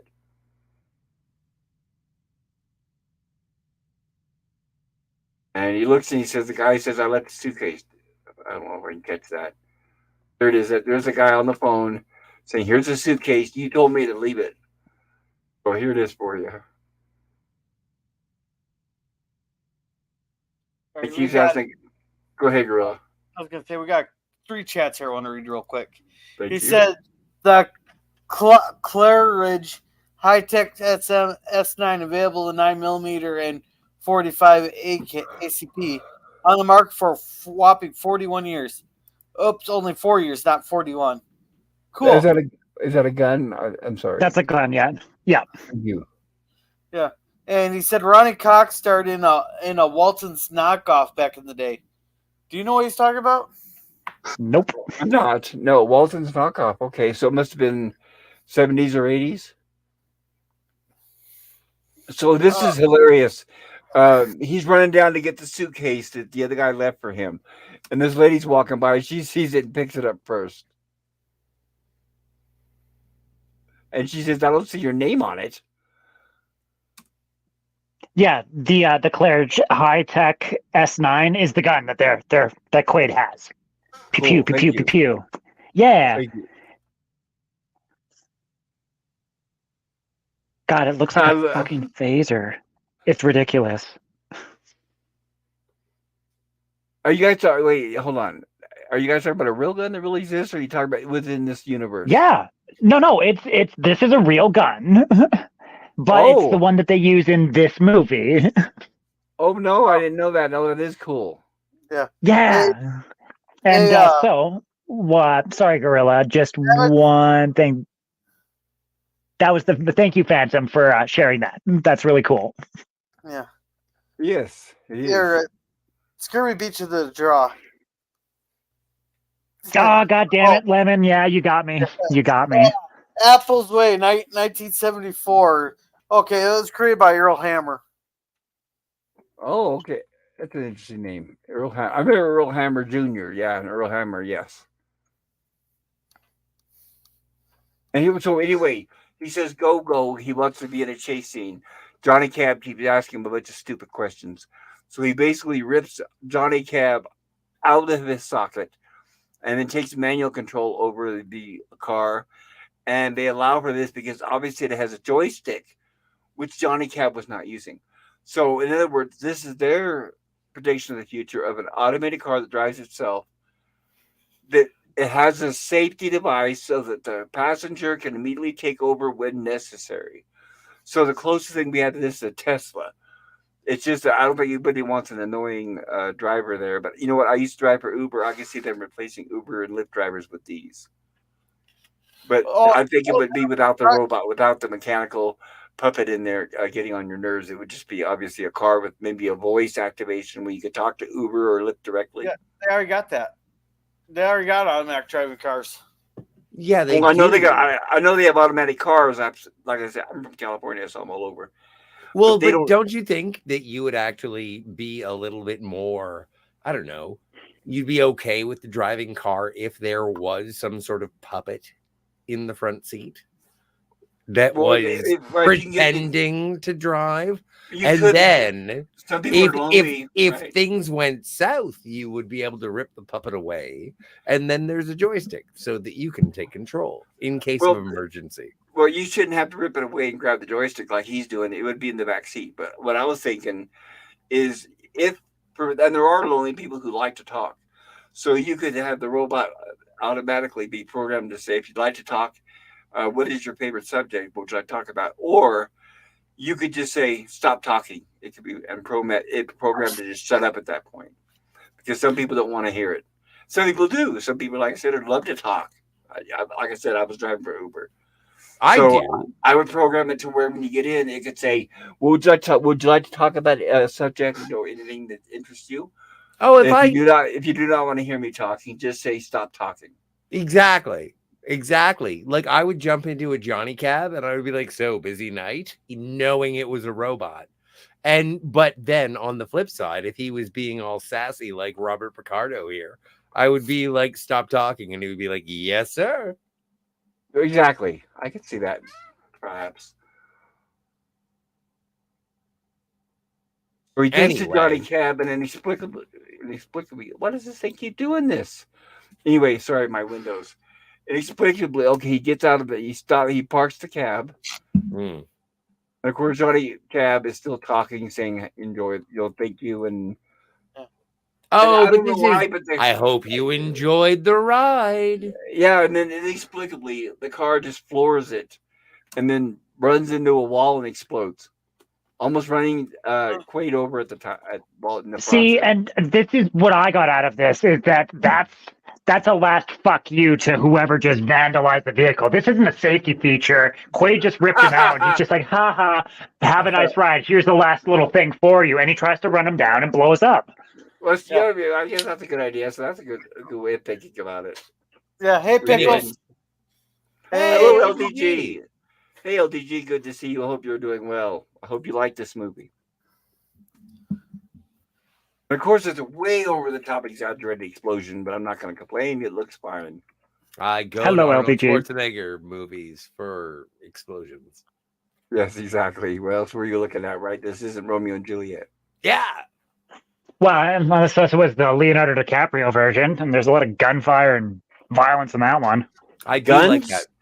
Guns with Romeo and Juliet? Yes. Yeah, bro. That's a movie we can talk about a whole nother time. It's so good. It is. Yeah, Oh, dude, like get me my longsword.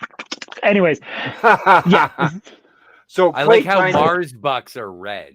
Yeah, Mars bucks are red because Mars is red. Yeah. Of course. So Quaid finds a place to hide, and he opens up the satchel that the other man left for him. He's gonna pull the thing out of his nose. Right, and there's a different. Yeah. He doesn't know what this is quite yet, but he will find out. Yes. And the whole thing that we haven't. Did we tell people that like he's talking to himself? Have we gotten that reveal yet? Right. Yeah, they show his face. I know I have skip frames. Did he do the? But he is talking to himself from the future, just giving him instructions.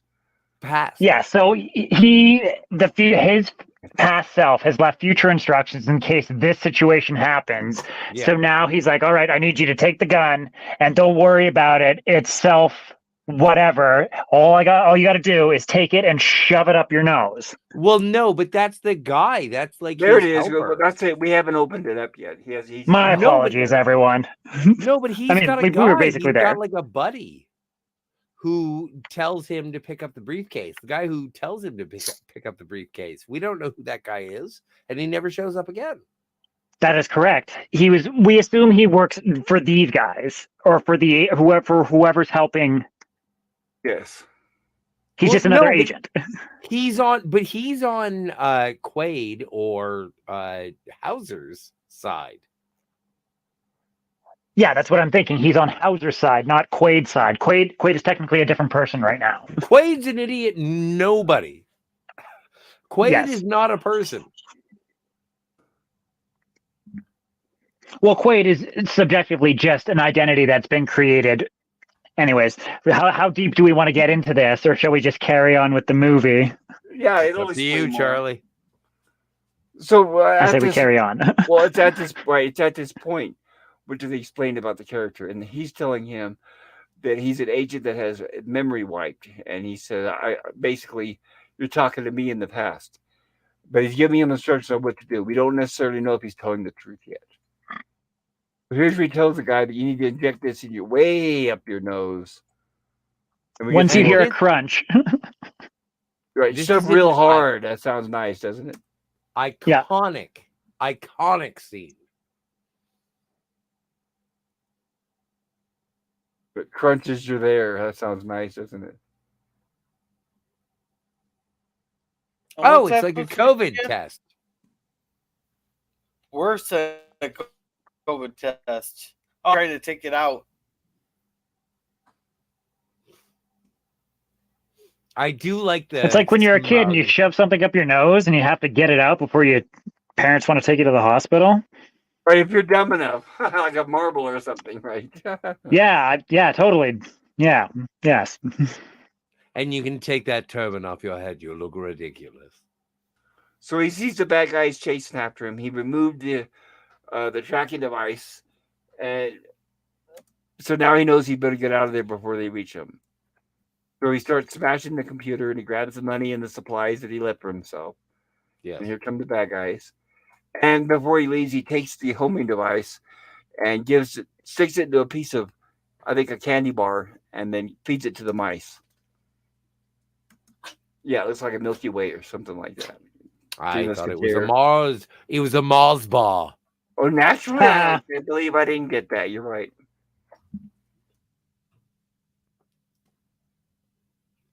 They just start shooting because they're following the tracking on the computer. They don't know yet that it's the mouse has it, so it's scattering from left to right. And don't worry, they do kill the mouse. Yes, if you get pissed off enough, there it is. Get your ass to Mars. And this is where Richter, Michael Ironside's character, realizes it's just a stupid rat. He shoots it, and we see the blood. Gore. Gore, right? Right, because there's actually we lost her in there. Pop. It's just us now. What is this thing doing? I have Okay, well, Pop's but I'm happy with it. Well, Pop's figuring it out there. Boomer here says Scotty knows all about joysticks. Yeah, no, I've worked many a joystick, mostly mine. I think the worst joysticks in gaming, even though they're actually built the best I've ever seen, but the worst are the Ataris, like 2600s. Yeah. My God, those would tear at my hands. Go ahead, I'll be right back. I'm going to use the men's room. Go ahead, Gorilla. Georgia. My favorite joystick in the entire world is the Nintendo 64. All right. That's my favorite. Pickle says, hey, guys. And Scurvy here says, Phantom. 4 years, so how was it around in the 90s? Maybe I had too much beer to do fancy maths. Yeah, Boomer says, Scurvy. Stats says it was manufactured between 1990 and 1993. Oh, so it's only manufactured for 3. And Pickle says, Total Recall, the robo-taxi driver was modeled after Robert Picardo, who played the voice of it. Yep. And Boomer says the TV show was 1974. Oh, I misunderstood. I was reading it as only been around now for 4. That's the way I took it too, Scurvy. Don't feel bad. I took it that way too. Then Pickles here says, looks easier than a COVID test. Oh God, I hated those damn tests. I only took one. I said, fuck it, that's enough.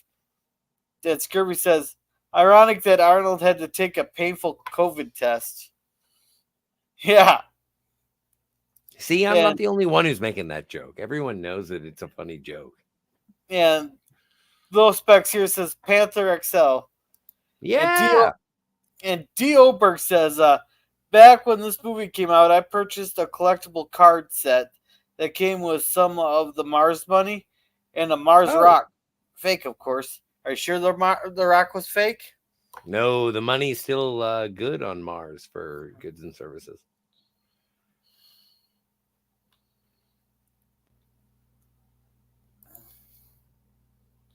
But yeah. I think that's the end of the chat. Yeah, that's all the chats. Did you guys ever read We'll Remember It For You Wholesale? Nope. Me either. Gorilla? No. So I'm aware of sort of the tropes of Philip K. Dick, and usually it is, it's a limp-wristed, impotent bureaucrat who ends up being your guy in this. So it's a self-insert fanfic? You know what? In the 70s or the 60s, when this was written, that wasn't necessarily a bad thing. Like, self-insert fanfics. And it's not like Philip K. Dick protagonists were, destined for success. They usually died at the end, or they ended up finding out that the world was terrible.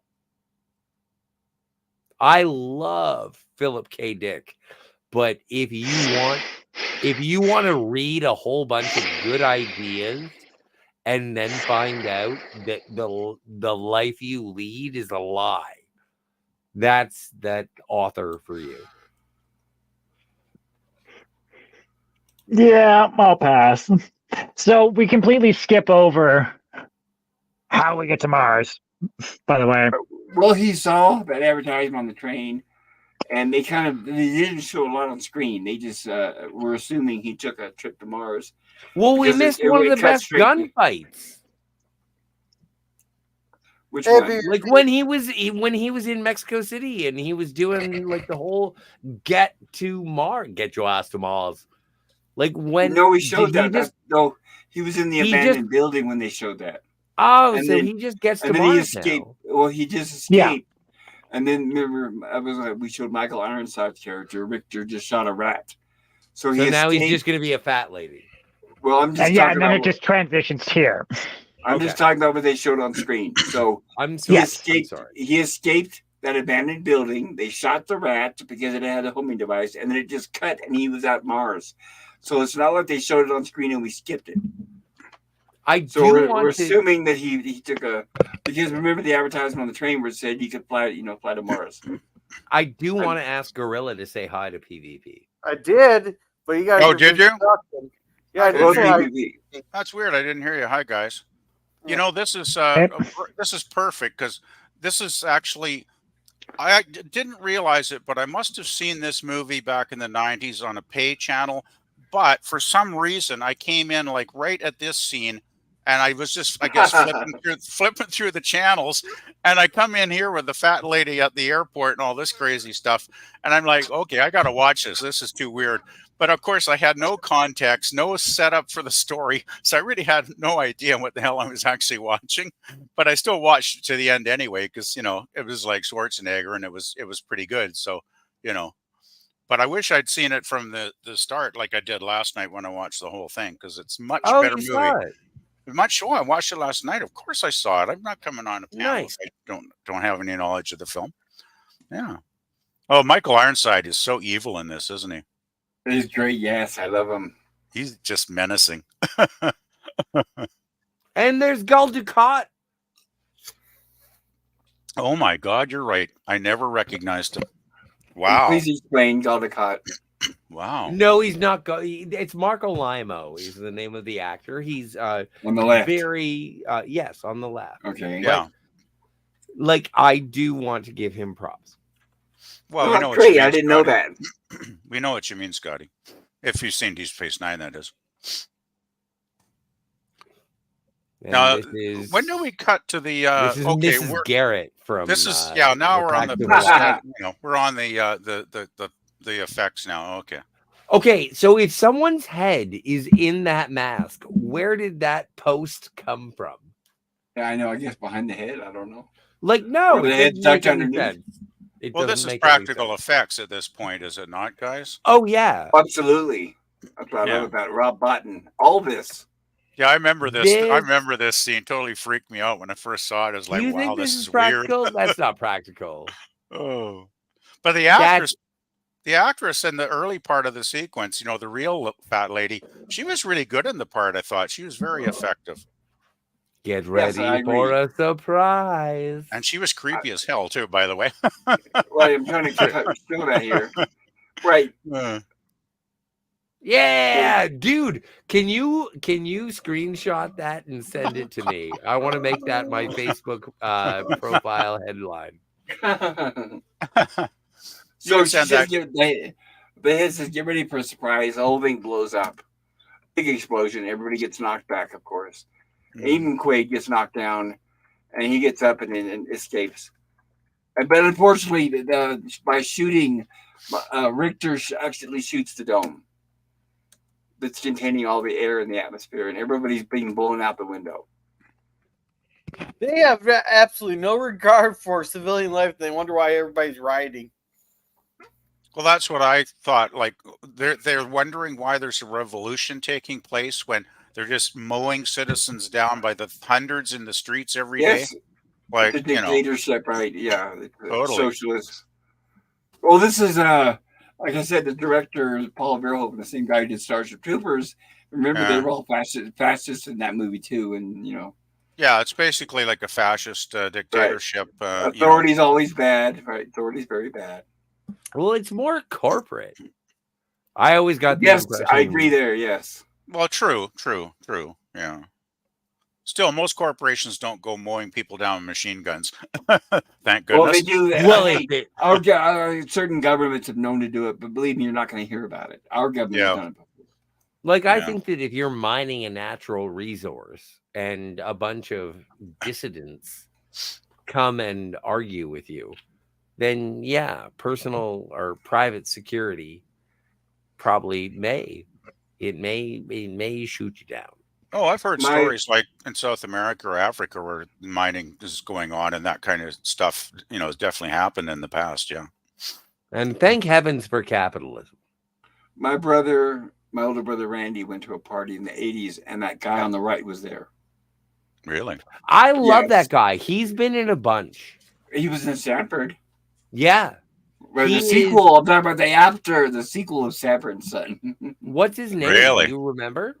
I have to look it up. Yeah, this is Lamont left after Sanford and Son, but he basically refused to come back to NBC for the short-lived sequel Sanford. But this guy basically took Lamont's place, if anybody knows Sanford and Son.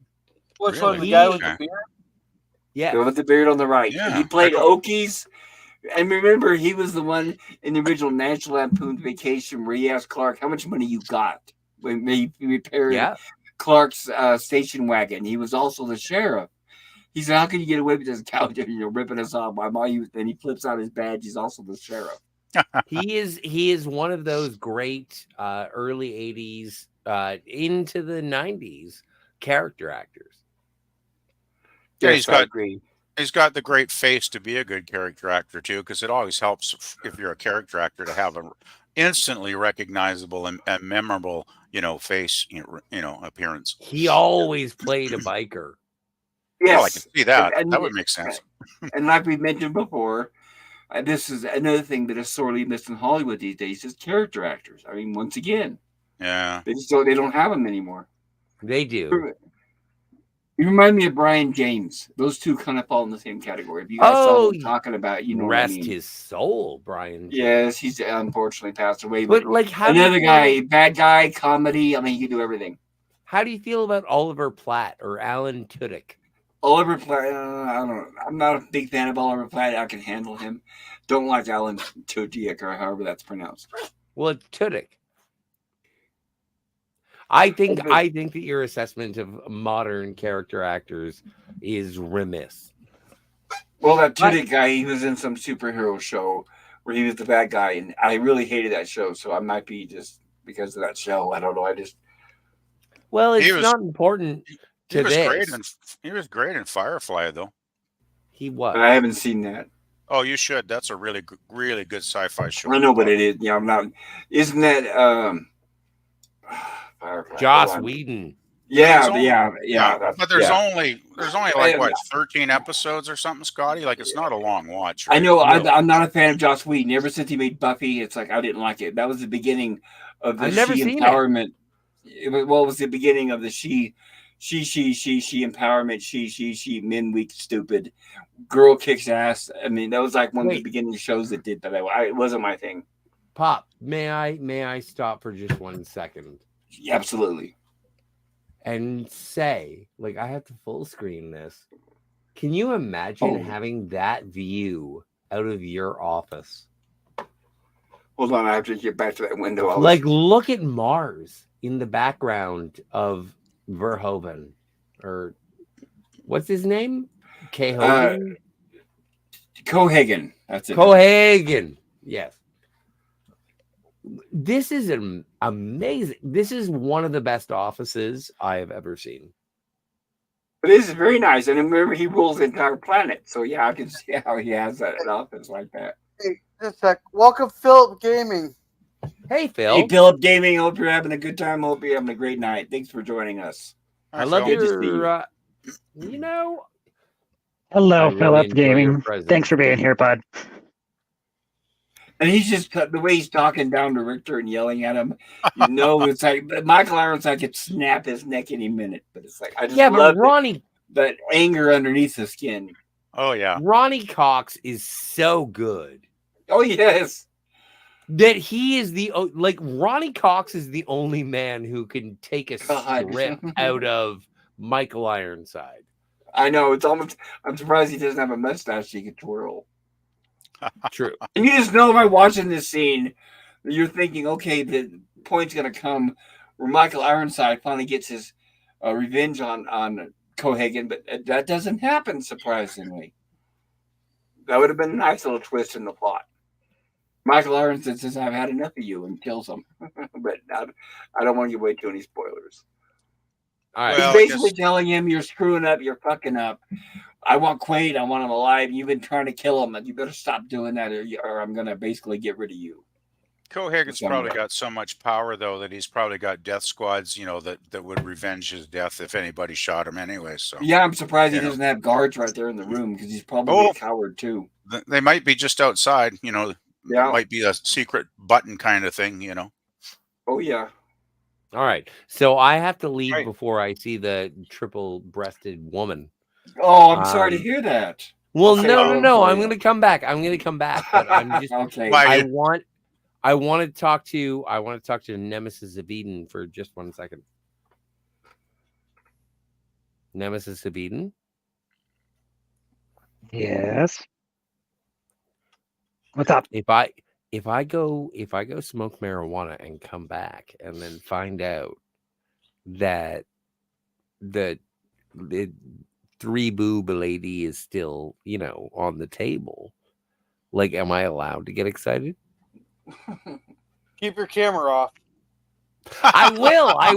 You know Well, what? and that also depends Gorilla, on how's you the strength of your want mic there, Scotty. All right.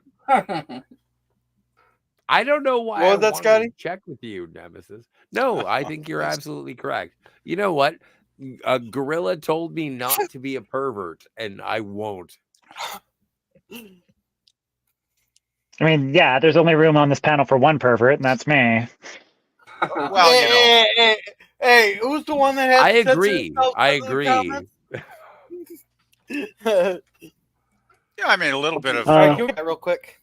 a little Anyway, bit I'm of. going to smoke go a for it, joint, and I yes. hope I get back for the three boob lady. Well, Yeah. we do Okay. too, Scotty. Yeah. Don't get lost. Yeah. I will. Well, then hurry up. PvP says hello and backstage. I'll let you on as soon as I get a chance. Yeah. That was good. Sorry about that, It didn't take PvP. too long. Yeah, my problem Yeah. is when I'm showing the movie, I have the video player covering that window, so I can't tell. So I apologize for the delays, guys. No, there's no worries. I mean, I figured you guys Yeah. would get me on, eventually. And Boomer says he took an Uber to Mars. No, he Oh, took I hate to pay for the bill. My goodness. Yeah. he Hi, took the Lemon. Winnebago. He took the Winnebago, and Nemesis would appreciate that one. There. Oh, so yeah, like Spaceballs. That's just Hey-o. a long trip. Yeah, Scurvy says PvP hello. And Hey, hey, Scurvy says the panel with Scotty and PvP critical mass. Uh-oh. And Philip says, "Get your ass to Mars." Exactly. This film and Terminator 2 are my favorite films. The three boobs are fake, unfortunately. I did not. Go ahead. I did not find the three boobs as too sexy at all. I never thought I'd say that. Well, then I have to ask, what would you prefer? Too symmetrical. Oh, okay. Well, the thing is, I guess if you had a three-boobed girlfriend, if you had three hands, that might be okay. But it's kind of like Do you not have a- you got two hands, you got two boobs, and you know the rest, No. right? Oh, I can't get too X-rated on this channel, but let's just say Well, I don't you wasn't Don't you have a asking mouse? for X-rated. let's just say you can have sex Maybe between R. two of them and use the right one for a handle. Okay. Oh, You Or- also have a mouth. That's true, right? So there you go. I would manage, and you also have spare pillows. Yeah, that's why big boobs are amazing. They make the best pillows. That's right. As long as you don't get suffocated, you don't want too. yeah, big. I thought her pillows. Yeah, there's worse ways to go. Well, by the Alright, way, so this Go ahead. I was just going to say this cabbie right from the start. The first time I saw this movie, I thought there's something about this guy that's sketchy. I just feel it. I just, I sense it. When he's going on, oh, I got 5 kids to feed or whatever. It's like, yeah, sure you do, buddy. I saw the sales pitch. to get the sucker the people and to give it to go into him for sympathy. Of It course, reminds me yeah. of right. Yeah. It reminds me of the cab drivers in third world countries. They're very aggressive like that. Mm. But so basically, Quaid escaped from the last situation, and this guy basically approached Quaid, saying, "You know, you need a cab. You need a cab." And I got 5 kids. I need the money. They did show other tax drivers trying to compete with them, which made it a little more believable. So now, basically, and his name is Benny. So he's driving, and he drove Quaid to the seedy side of town, aka the area where all the mutants are, which is Red basically light the public. Sorry, what's that? The red light district. Right. Yes. But this is supposed to be the citizens of Mars and the ones that are living under Cohagen's control, unfortunately, in which he's starving for resources, air, and other things. And we got our product placement, Pepsi, among other things. Hey, welcome, Bird. Welcome. Hey, Bird. Sorry, I hope this movie isn't too scary for you. Good to see you, Bird. I hope you're feeling better. Bird says Total Recall isn't horror. This is a great movie. All right. Yeah, I agree. I love it. Hi, Bird. Hello, Bird. Yeah, this was really fun to watch last night. I really enjoyed it thoroughly. I'd forgotten how good it is, even though I only saw like the last half way back in the 90s. But I'd forgotten how good and it was even much better, of course, when I saw the entire film. Yeah, I'm glad you. I was going to say, I'm glad you finally saw the whole thing. Oh yeah, I loved it. I mean, I really had a good time watching this movie last night. And he meets the bartender, and he asks for Melinda. All right, be careful here, Pop. Careful, Pop. I know. Unfortunately, guys, I am not able to show what she has to offer because this is YouTube, and I don't want to get in trouble. So I'll skip past the best I can. There we go. That wasn't too bad. Yeah, she. Well, the actress that they put the 3 boobs on wasn't even that really good of a looking. Well, the reason why is, I mean, she was okay, but of course, the way Hollywood works is they're not going to have somebody better looking than the stars. So that's the reason why is because next we get to see Rachel Tickerton. We also had a cameo there from Starship Troopers as well.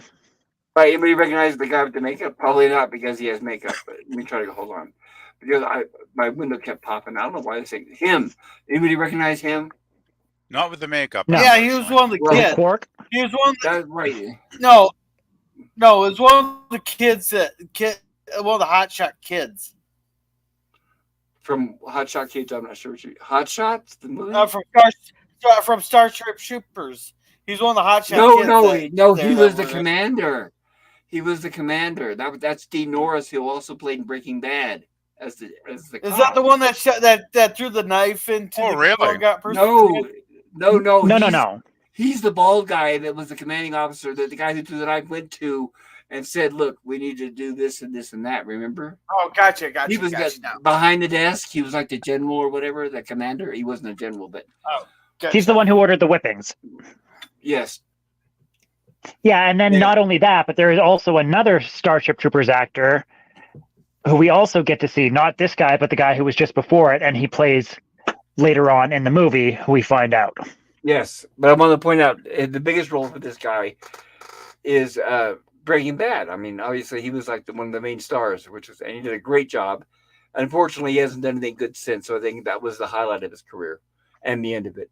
I never would have recognized him as being in Breaking Bad with that makeup. I mean, that makeup is so extensive. I had no idea. Yep. You know. Yeah, I thought about that as well because now that I know who he is, going back and watching this like I did last night, but the only way you can tell is his voice. If you go back and listen to the voice, it's like, yeah, that's him. Okay. Oh, it's too bad. I really like him. I wish he could do more. Well, it's frustrating when you get really great actors that, especially when they do TV, right? And they do a really great series, and then after that ends, it's like oblivion, you know. Of course. Well, he made some bad choices too after Breaking Bad. He made some really, really bad stuff on TV, which didn't help. That was like the nails in the coffin. Mm. So she thinks he's lying. Remember now, Quaid's memory has been erased, and she doesn't. He tells her he doesn't remember, and she's pissed off. So he's got two women there beating his ass. So yeah, well, that's more realistic the way she reacted than the blonde gal. that's true. Yeah, of course they're going to be pissed off because they don't remember. So yeah, I've heard that before. Yeah. Bert has a quick question. Who was he in Breaking Bad? He was the cop. He was Walter's brother-in-law, the main star. That Walter White, who found the book in the bathroom, who realized who he was. I should feel bad that I can't remember the character name, but he was the Breaking Bad was starring the guy who played. What was the guy who played Walter White? Anyway, it was like those two were the stars. Bryan Cranston. That's it. Bryan Cranston and Dean Norris were the two stars. He was a brother-in-law cop, but was lied to ever since the very beginning. Yeah, he was one of the major secondary characters for sure. Again, he really was great in that show. Yes, and in fact, he got shot in the end in the head, and they buried him. Oh yeah, yeah. There's a lot of spoilers. A lot of tragedy in that series. That's for sure. God, that's a great series. I wish I could cover it. Yeah, well, it's so good because they're not afraid to kill off characters, right? You know. Yes, it was never. Woo-hoo, sorry. Oh, thank God for the titles. Maybe that helped a little bit. Sorry, guys. Wait, what did I miss? Can you rewind a little bit? What did I miss? Nothing. No, don't rewind. It was a booby alert there, Gorilla. Yeah. Philip here says triple boobs, and Bert says, "Oh my God!" And he played Hank the Kirby. Hank, that's the guy. Oh yeah, yes. Open wide. He's saying open wide.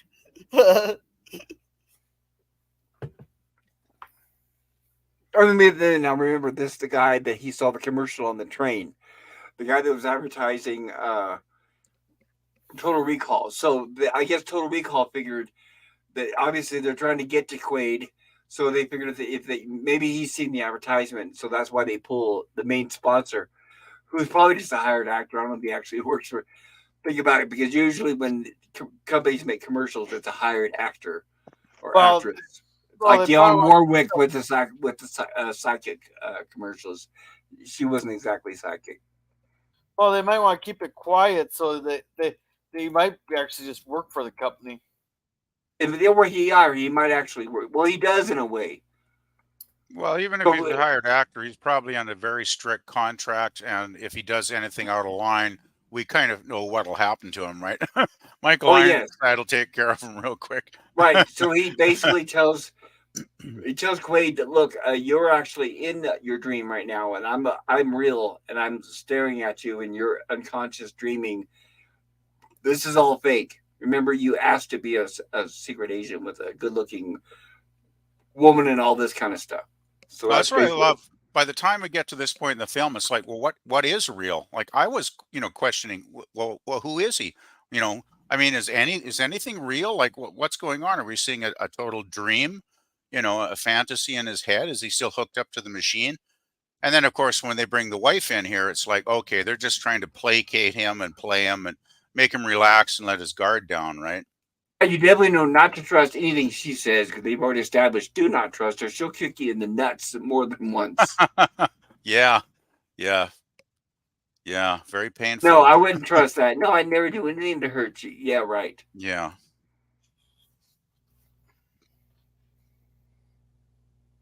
So he's basically telling the guy, look, you have two choices. Listen to me, and all I have to do is give you this pill, and you wake up from this dream, and everything will be fine. But if you kill me or do anything to me, then what's going to happen is you're going to totally go off the deep end, and you'll be stuck in this dream forever. They're looking very smug. They're looking a little too confident for sure. Yeah. Well, they have to. Think about it. You're trying to sell this. You're trying to convince him. Mm-hmm. You've got to want to return to reality. Just take this red pill. And this is before the Matrix. Oh, right. Yeah, it's had a lot of Matrix things in it. Well, it's like the Matrix probably copied this, actually. I would say, yeah. If anything, yeah. So he actually doubts it and questions him. So I can either take this pill, or I could put the gun into your head, just pull the trigger, and it won't matter because you're not a real person anyway, right? And this is when the guy says, "Yeah, but if you do that, you'll go off the deep end. Your mind, you'll go crazy and all this other stuff."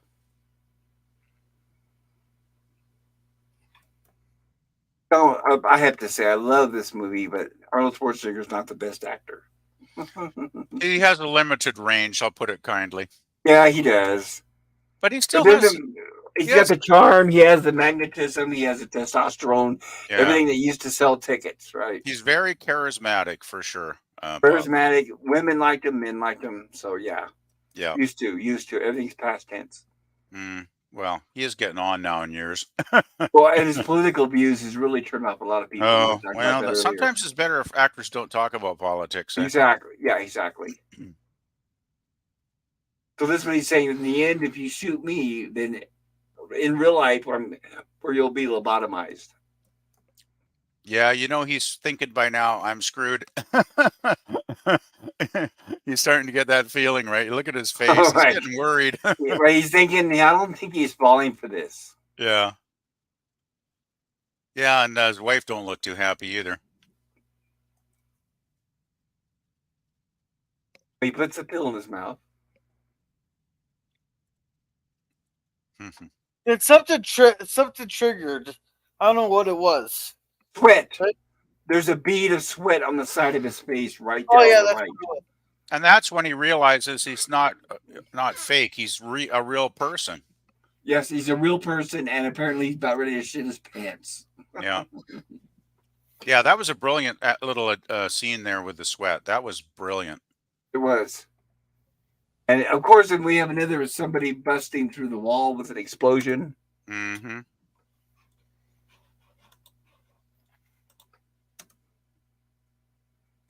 And we get actually, what Arnold Schwarzenegger movie is right without getting our typical action scenes every 5 minutes? Oh, there were so many great action scenes in this movie. I was so impressed. Really good stuff. I can't wait to show The Running Man. Yeah, I haven't seen that one either, so I'm definitely going to be watching that. Somehow I missed all those Schwarzenegger movies back in the day. Damn. Well, except for Terminator 1 and 2, of course. I watched those, but... Well, did you see Predator? I have not seen Predator either. Oh, God. Okay. I know. I have big gaps. I have big gaps in my watch list, I got to say. Okay, so here's where she contacts Richter here to say it's not working. He's out of control. No, actually, they did capture him. That's right. They were able to capture him. And she says, okay, we got him. Good. And then the bad guy says, okay, I'll be right there.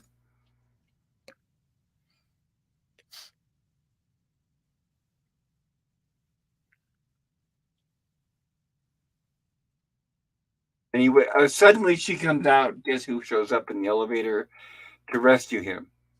And this is a great scene between these two. It's like, yes. So Hollywood could show two strong women without them being the nasty, I don't know, whatever they are now, Mary Sue's and all that. This is a sexy scene. What I'm amazed is, like, we have the real actresses doing a lot of this shit in the scene, right? Yes, I agree. No. Well, that's Sharon Stone that just flipped her on her butt there. I look pretty much like Sharon Stone. Yeah. Hey, when Sharon Stone was beating the crap out of Rachel Tickerton there. I was surprised they didn't go for the obvious insult. She insulted the eagle by saying the sex wasn't too good, when she went and kicked him in the nuts. Oh, I say more juice. Yeah. By the way, I faked it the whole time. Every single time I faked it. I was waiting for that one. I was expecting the nut shot. I was waiting for the sex. That sex wasn't too good. Wasn't good either. Well, man, be like Naked Gun, and when she says, "I faked it," he could say, "Well, so did I." Well, it's a little harder for a guy to fake it, Pop. Exactly. That was right. That was the joke. That's a good one. Okay, so basically he gets control of the situation. Quaid does, grabs the gun, and she goes, "Wait a minute. After all, are we married?" And then he shoots her in the head and says, in the Arnold Schwarzenegger fashion, Hey, let me say, consider that divorce. Yeah, that's a great line. I wonder how many men have actually fantasized it would be that easy to get rid of spouse. Imagine that over and over for years and years. Hey, he has a backup, so.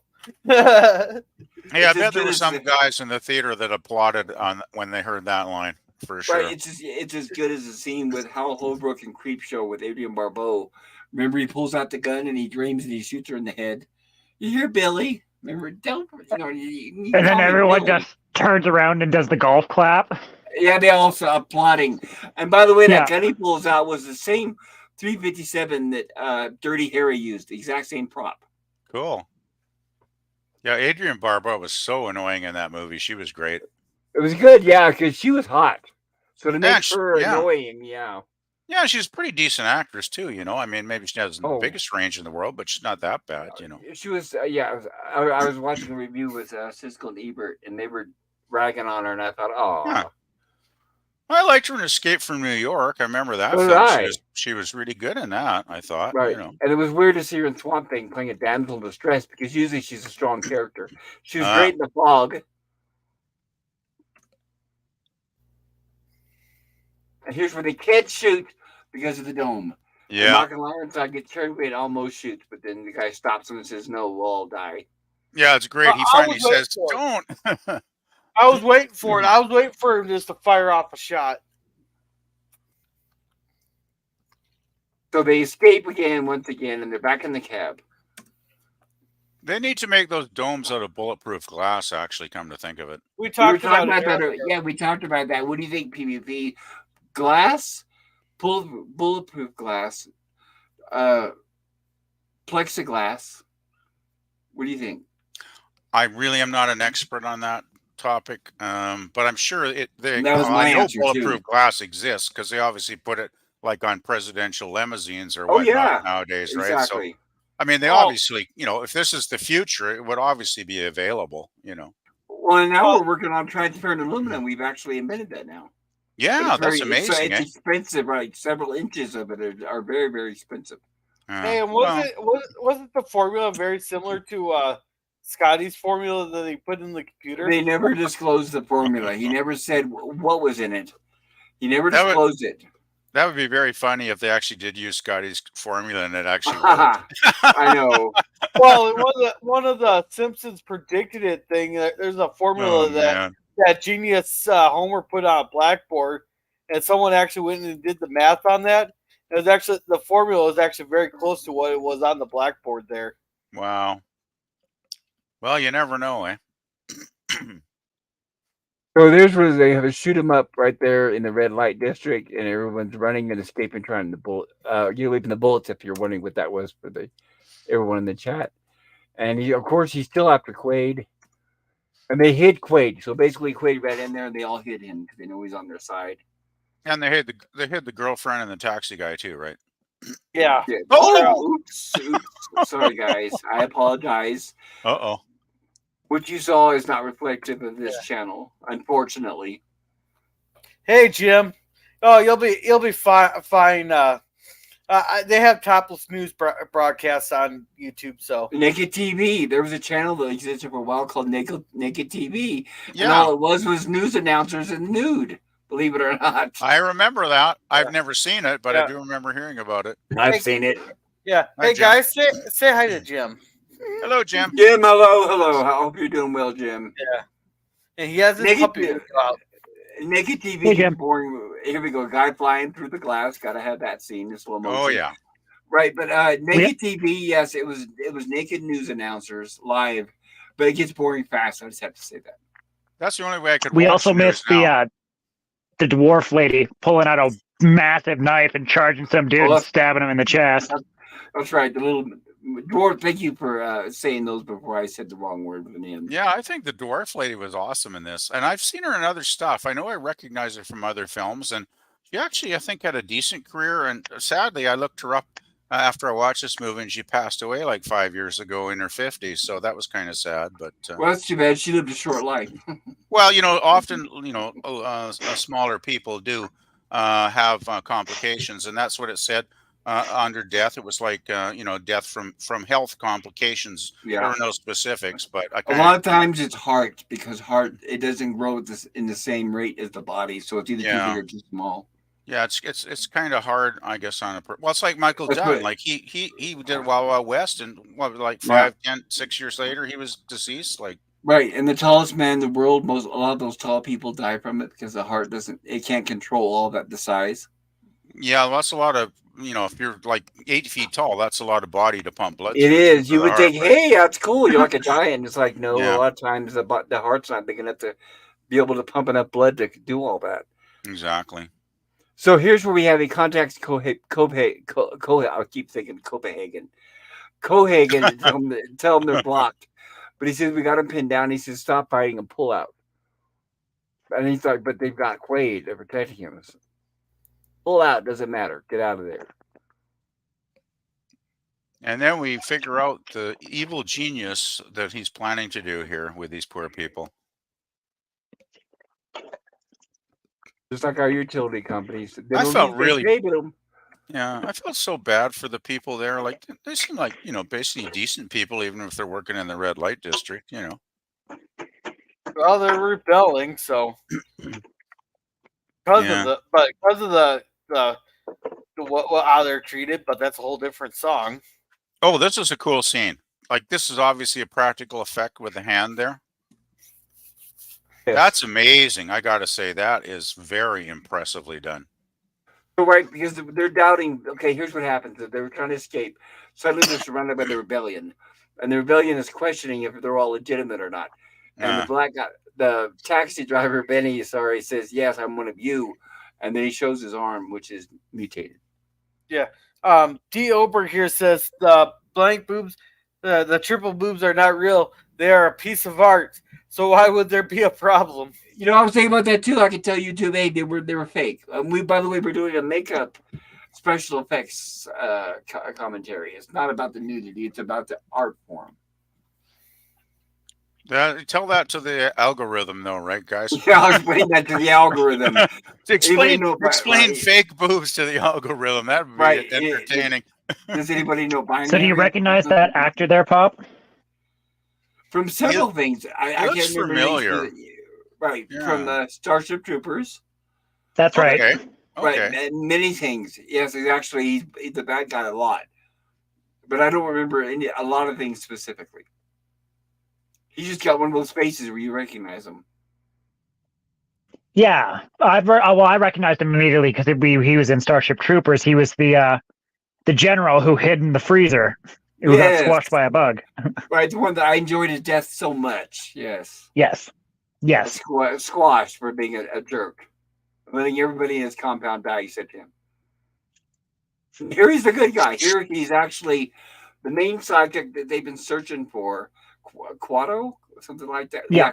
Quado. And we find out this is also who Cohagen has been trying to get, but he's been protected by the underground, and we'll find out a little more here. What he actually is two people combined. This reminds me of the movie which we're going to be covering on my channel, Basket Case.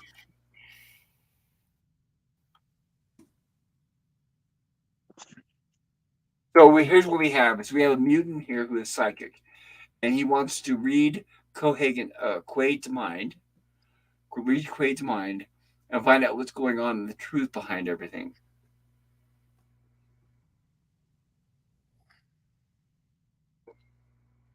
Great, the whole thing's mechanical makeup. I love it. Even the actor, the head is all fake. The top head, all of it. Yeah.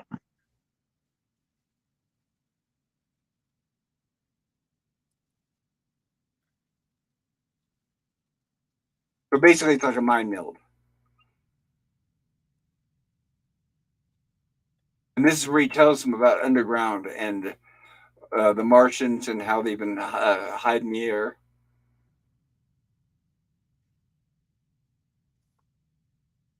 To blow the thing up before the rebels turn it on is what Cohagen says.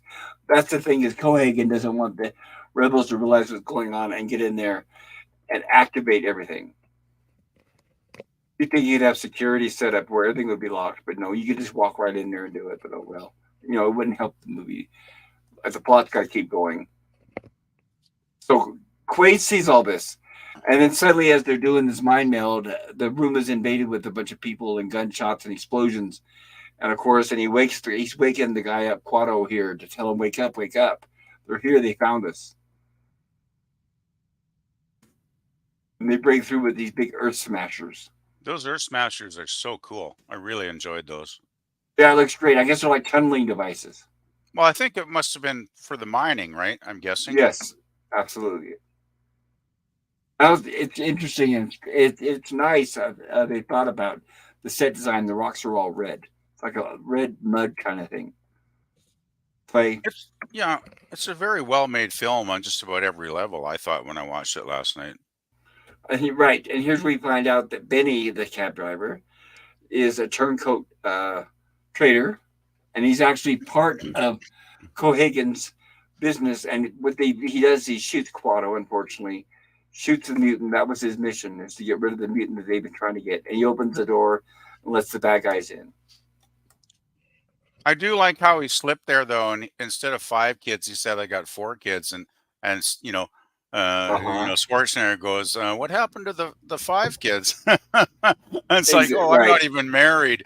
And it's like, I thought to myself, that's the old expression: if you tell enough lies, eventually they'll catch up with you, right?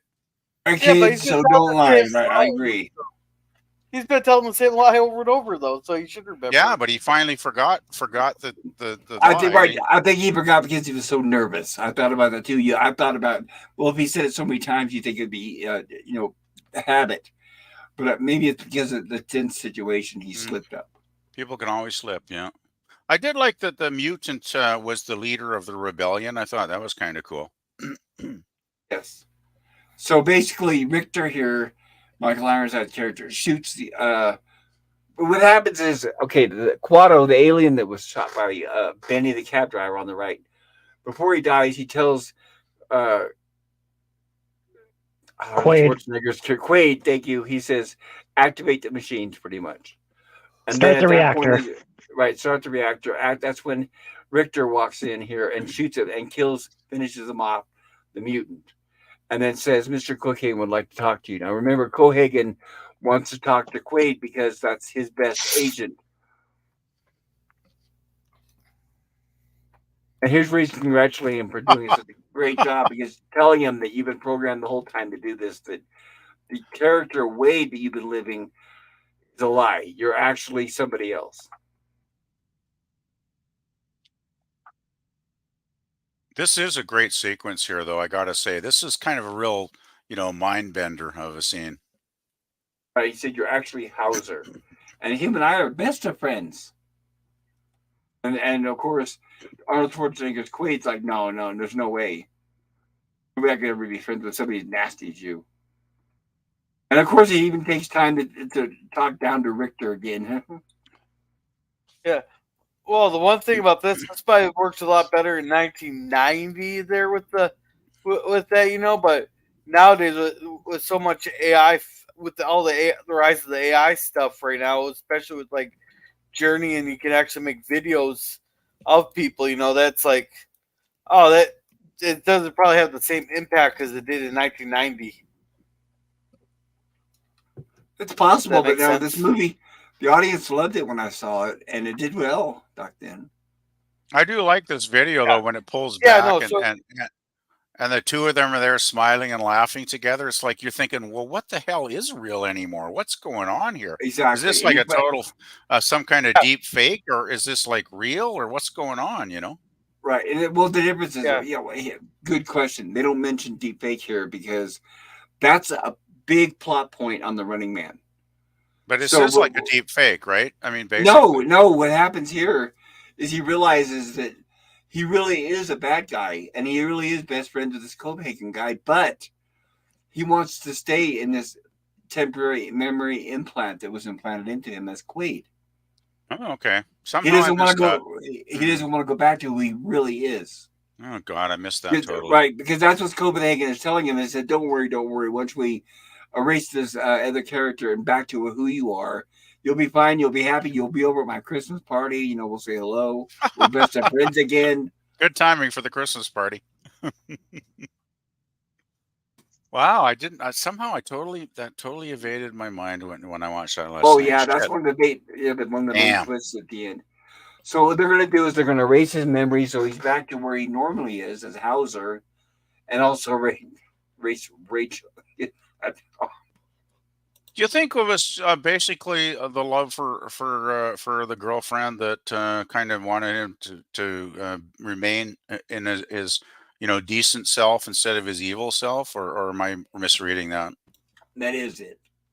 Okay. Right. Good. He didn't want to go back to being a nasty, basically a villain working for Copenhagen. And he's in, love with Rachel, and he loves the rebellion. And he understands now what Cohegan's doing to the planet, and he's against that.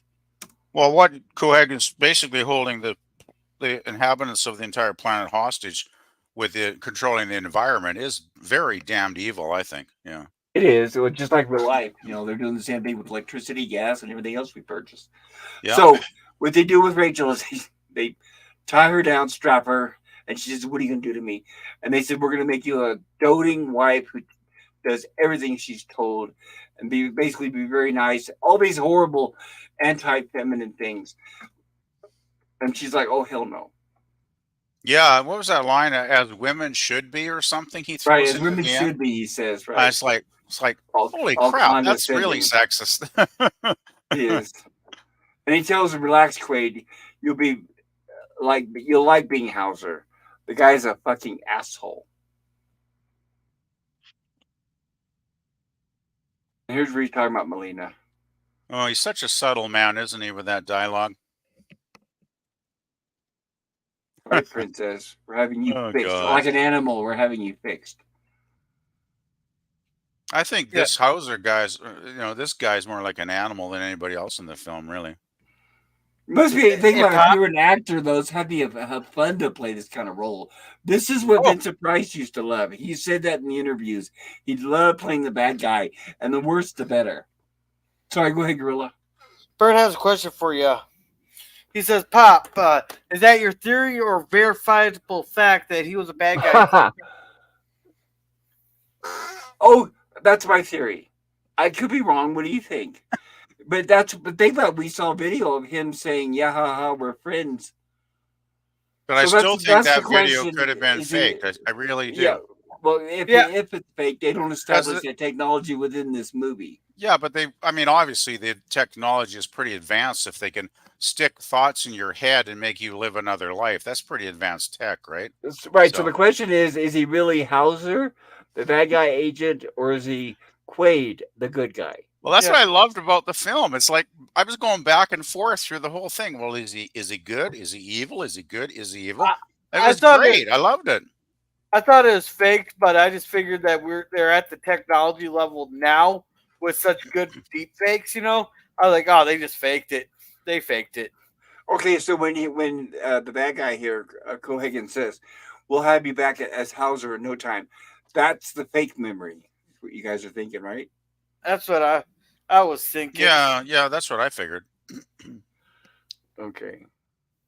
See, and I got out of it that he is Hauser. Me too. They amnesia'd him to go undercover in order to get Quado. Quado, right? Exactly. Yeah. And the only it's way not deep fake. That's right. They explained that the only way we could have done that, it was to wipe out your memory. Otherwise, everybody else has failed. Yeah, because they're psychic. They could tell that they could worm out anyone who was coming to get them, so they had to do it like that. I will agree with Nemesis's point there. It is a good point, but still, I do reserve the right to remain uncertain as to his actual real identity, because there was a little bit of vagueness here and there in the film that I just kind of flip-flop back and forth, and right till the end, I really wasn't sure really what the hell was actually really going on. Which is why it was so much fun, right? Yeah, it makes it a good movie, is the fact that it leaves you wondering, rather than think about like today, where you could predict all the way to the end of the movie at the very beginning. You already know what's going to happen. Have you ever sat down for a 2-hour movie and you figure the whole plot out in like 10 minutes? Exactly. Right. Not fun. Yes. And this is funny. This is where Richter, Michael Ironside character, says, "Will he remember anything?" Quentin says, "No." He says, "Oh, good." This is good. Yeah, this is good. And he punched. Oh, of course, we didn't catch that. Damn it. We punched Quaid in the face, and you can see, I think he's slightly pissed off. A little bit. Here it is, Quaid. I'm having a party tonight. Why don't you and Melina drop by? Say, Doc, remind him later. Yeah, And but At the party. yeah. Bert says I always thought he was the good guy. I did too. I don't know. Maybe it's my sense of decency or something. I just always cheer for the good guys. I don't know. Well, think about Ah. this. Let's say he was a good guy. So you're saying if he was a lonely construction worker on Earth with a wife, how would he be so involved in the plot of getting the Quado and Oh, assassinating I Quado know. and getting to the top? You and Nemesis are probably totally right because when he goes, to get the brain implant stuff, and I mean, obviously, it all goes, sideways, and they're like, it's like, holy shit, he's been on Mars before, and it was like, throw him in a taxi, dump him, somewhere. So it's like, yeah, guys are probably right. He probably was the evil guy, all along, and they just, implanted Quaid in him, just to mess with him, right? And make him do what they wanted him to do. You're probably right.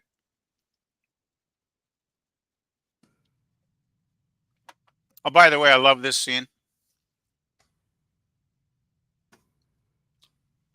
Now, this is a total Arnold scene, is it not? When he can actually break a machine with his bare arm.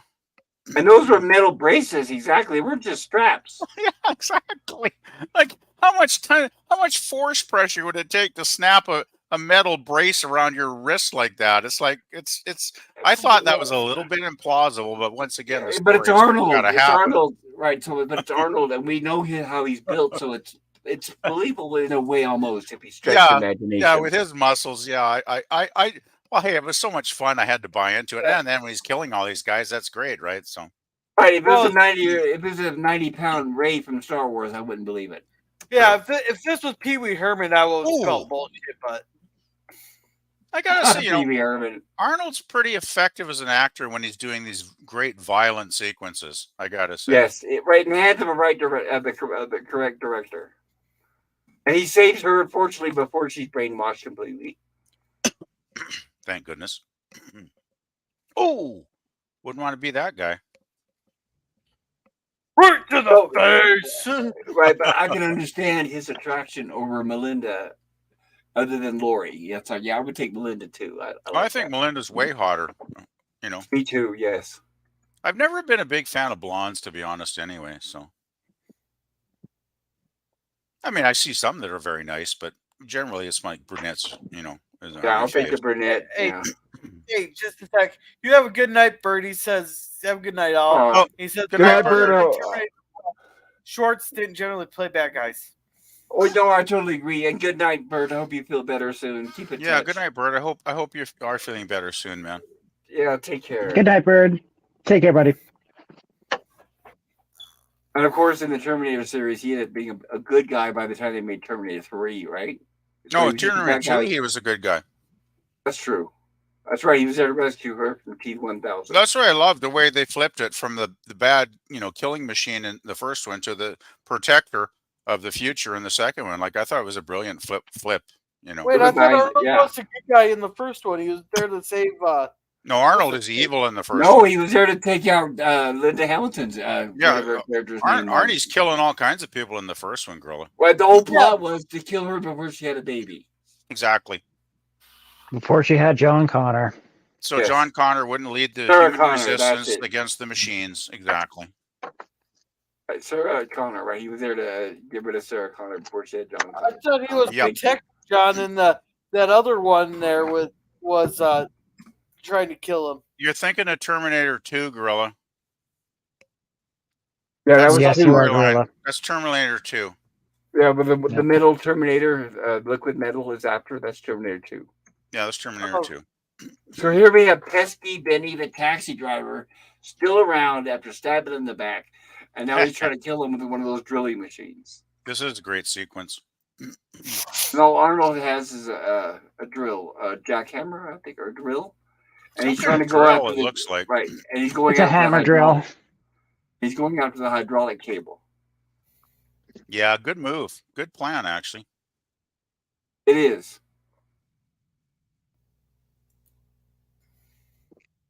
And of course, now it starts to break down, and Benny's all pissed off because it's failing. And it says operator only, so of course, all he has to do is open that little door and say, screw you. I love Arnold's lines. Oh man, you gotta love Arnie. I mean, seriously. Yeah, but it's funny when they write the scripts for his movies back then. They're like, okay, we have to have, they're obviously going out of their way to write these lines. Well, I think most of the writers writing Arnie movies realized his range was not, he was no Laurence Olivier or whatever. Let's put it that way. So they realized, okay, he's got a limited range, so let's at least write some really funny, memorable dialogue for him to speak through the film, right? And it helped because even to this day, there are lines that hell. people still quote, like "Get your ass to Mars," So yeah, it paid off. I mean, everybody remembers "I'll be back." Yep. Like who doesn't remember that line? Hasta la vista, baby. I was always wondering where consider that a divorce came from. You heard it? Maybe one of the writers had a divorce. Okay, so here's the bad guys are hiding behind these barriers here, walls, pontoons, columns, whatever. And Quaid's character walks out as if he's looking for them. And they're thinking, oh, he's a sitting duck. So they light him up. Yeah. I love this. This whole sequence at the end here is awesome. And that look on his face where he's loving it. Oh, Ironside's chewing the scenery here. Oh, sure. Yeah. I love the scene here, especially there. Oh, there's the clip you got in the upper right corner of the stream tonight. I just realized, Pop. Yes. So here's we're laughing at them because he's using a hologram the whole time. Yeah, well, we saw it early in the film, right? The little hologram bracelet or whatever. Yes, they did establish that. Yes. Yeah. So that was awesomely cool. Right, it's like a little wristband sort of thing. It sure messed up the bad guys. The one thing I've noticed in this movie is their vests aren't very good. Their flap armor isn't very good. Oh, but yeah, you're right about that. Shoot them in the legs and the face. No, the bullets go right through it. If you shoot them in the legs and the face, I'm thinking where there's no shield. I'd shoot for the head personally. Yeah. Yeah. So they're maybe the kneecaps. I don't know. Yeah, they're coming up on my favorite line there. Goes, hey, am I the fake one or am I the real one? Oh, I'm the real one. That's a good line. Yeah. Right here. Right. Nope, I'm the real one. It's like, oh, this is good too. This scene is just as good. What's coming up here? He does the same thing, right? The hologram steps out and look, they shoot each other. Yeah, they get right in the middle. The girlfriends got it now, and they kill each other. That was great. Good technology that could recognize who's wearing it. Yes, I agree. Here we have the battle between Richter and Quaid, aka Michael Ironside and Arnold Schwarzenegger. Oh, welcome, P.D. York. Hello, good to see you. Welcome. PD. Thanks for being here, buddy. Yeah, I hope you're doing well there. I hope you enjoy what you see. I know we're a little close to the end of the movie, but hi, PD. I hope you enjoy what you see. Well, this is one of the ultimate scenes in the movie for me. This is really good. Because finally we get to see what we've probably been waiting for most of the film, I'm guessing. Yes. So he throws Richter off the side of the elevator, and he's holding on with his arms. Of course, the bad guy's going to say, "You're coming with me," and try to pull him down with him. But unfortunately, they're getting close to this floor here. Has he seen how muscular Arnold is at this point? Like, it's like you don't have a chance, buddy. No, but nobody. But what's good is it's Michael Ironside, so it helps a little bit that he's so sadistic he could be almost equal. Oh yeah, I just hated this. I hated him. And he sees the floor coming up here. He's like, "Oh no!" And great practical effects once again. Absolutely, and then here's where he throws the arms at him, saying, "See you at the party, Richter." Another great line. I love that line. God, I laughed so hard. Yes, people were quoting that one after the movie. Now it's time for him to go, and he finds the alien device, the one that will activate the probes, the heat rods, which will go down and puncture into the ice, melt in the ice, which will bring oxygen up to the surface of Mars. And suddenly the bad guy Cohagen shows up. Don't touch that. Get back.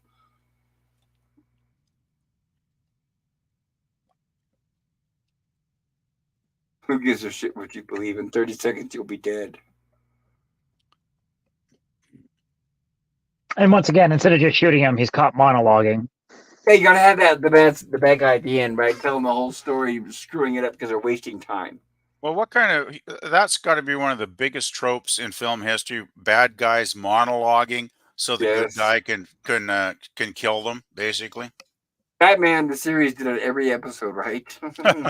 I so many action movies, though. I mean, through history, have done that, right? The bad guy just goes on and on and on, and Yes. the good guy's like, "Oh, F you, man, just boom, and you're done."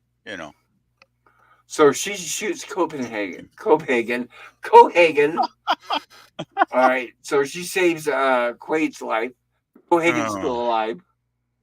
Oh, he's got that And- bomb device or something, though. yes, right? he has a bomb device. He wants to destroy that whole area so that they can't activate the reactor. Evil bastard.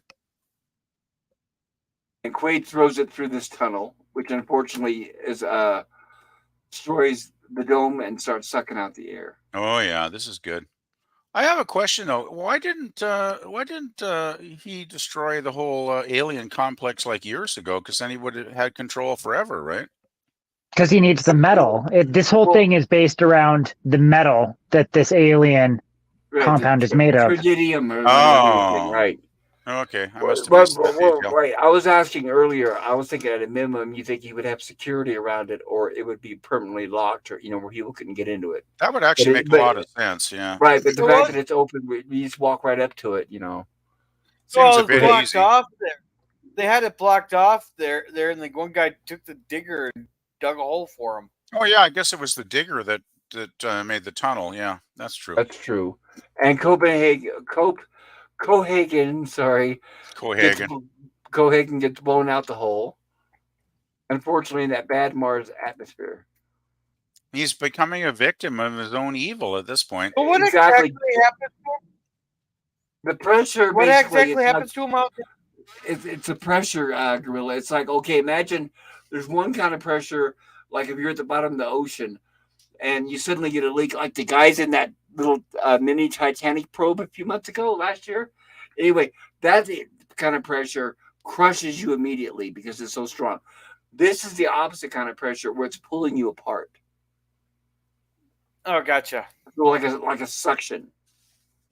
Yeah, so That's why his eyeballs are getting sucked out of his head. I think I'd rather do the ocean one because it lasts. It's really like split second. You don't have to suffer slowly like this guy's doing. yeah, I love the practical effects once again. Yeah, Yeah, that looks very painful. it does look very painful. I'm glad I'm glad the pressure on Earth here is much kinder to us Earthlings. And then they're already talking about too that once we what do you call it? Once we get to Mars and we populate, terraforming. Yes, we'll live in domes, but we're going to slowly terraform it. We'll start planting plants. You'd have to terraform because who wants to live in a dome for your entire existence, right? Right, and we're talking about generations before it gets probably hundreds of years. Yeah. Uh-huh. Okay, so he activates the probes, which go down to the water to start to melt the water. But unfortunately, him and Melinda still get sucked out. Here, there's the hot probes to melt the water. Yeah, this is another great scene because, well, our evil boy is dying here, obviously, but I mean, even Arnie and his girlfriend suffer quite a bit before the atmosphere begins to moderate. But yeah, they do for a while, which is great. Hey, Nemesis. It made it more Nemesis. believable. Yo, what's up? You know. Hey, You're in the chat. There, what's Nemesis. this link you put in? The Ryder brothers. Yeah, so the Writer Brothers, definitely check them out. They do all sorts of pop culture breakdowns, discussions. We've got writers, we've got a bunch of different amazing members. Yeah, please check them out. Cool. They definitely deserve your subscription. And yeah, that's where P. York is from. That. Oh, okay, perfect. Thank you. Okay, I have clicked on that link and I will check it out later, Nemesis. Excellent. So the probe's stuck down into the ice, causing the ice to melt and break open, and all this gas and steam and air you see is going to start shooting up into the atmosphere. And apparently, prepare your mind for this, but it's instant terraform within a matter of seconds. It doesn't take a long time like it probably really would. I guess those aliens must have had really advanced tech to do it this quickly, right? Now, Yes. I got a question here. Those machines were designed to melt the ice in the core to create the atmosphere on Mars and all that. But wouldn't melting all the ice in the core kind of cause the planet to collapse? I have several questions about the physics and whatnot of this action. By the way, I Yeah. wasn't laughing at you, Grill. I was laughing at Arnold's practical effect Arnie there a minute ago. That was pretty hilarious. Yeah, those are good questions. Actually, I didn't think of that, but yeah, that you think something that drastic in a shift on a planet's environment would possibly have complications? I don't know. I don't know. We just covered this in Lost in Space.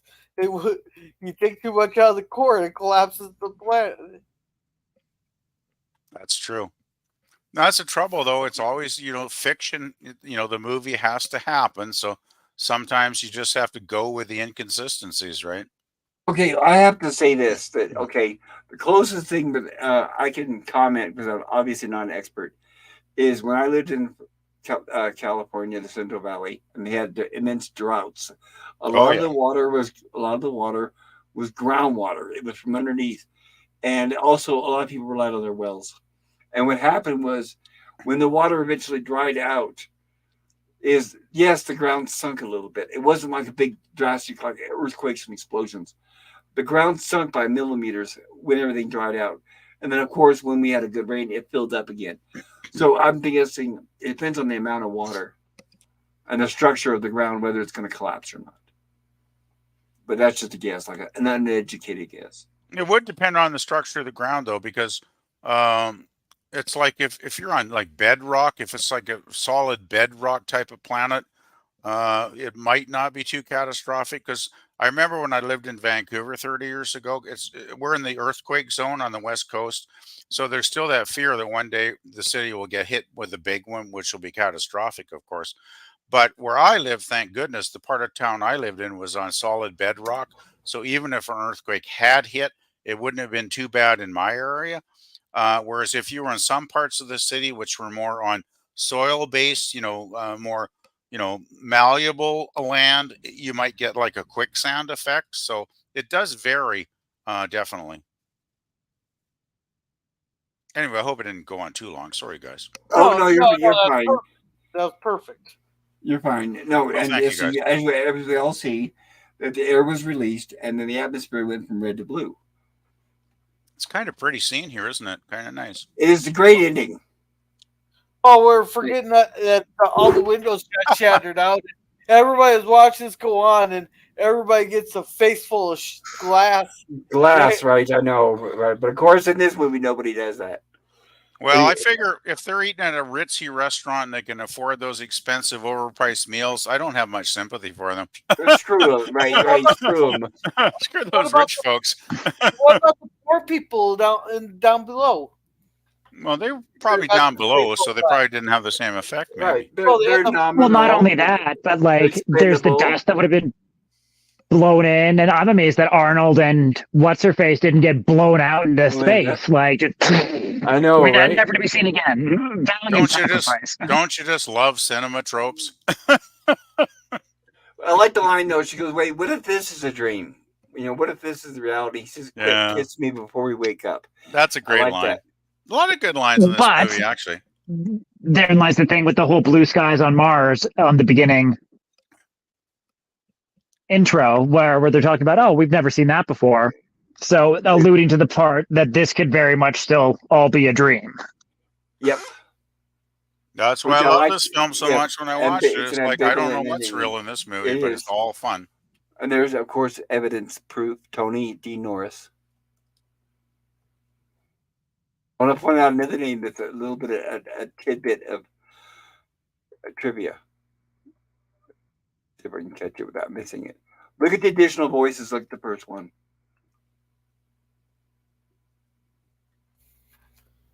Paula McClure or Dave Mc... Additional voices. Oh, additional voices. Kamala Lopez. The first name on the left. It's the Oh, last Anne thing Lockhart. it's the last thing everybody's seeing, right? June Lockhart's daughter. That's Anne Lockhart. June Lockhart's daughter from Lost in Space. Okay. Right, who starred in Battlestar Galactica, the original, among other things. But apparently she did background voices for this movie. Sorry, guys. I know I shouldn't be sticking on that moment. Oh. And we get the usual credits. And there it is, my favorite, Rob Bottin. I think I've heard it's pronounced Rob Bottin, but God bless him. For The Thing, Lifetime Pass, I give him, the guy is highly underrated. My God, he's a genius. All right. But I hope you guys enjoyed that. All right, let's see here. Now what I'll be doing here in a moment is I'll be going around and getting everybody's review of this. But I'll be right back. I got to step away just for a moment. All right. So with that, let's catch up on chats.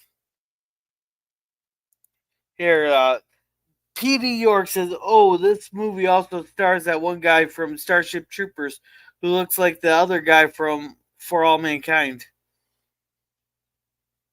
That's what we're thinking.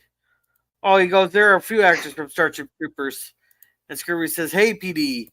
Hail, Scurvy." It says, "Thank you, Nemesis. I appreciate the continued support."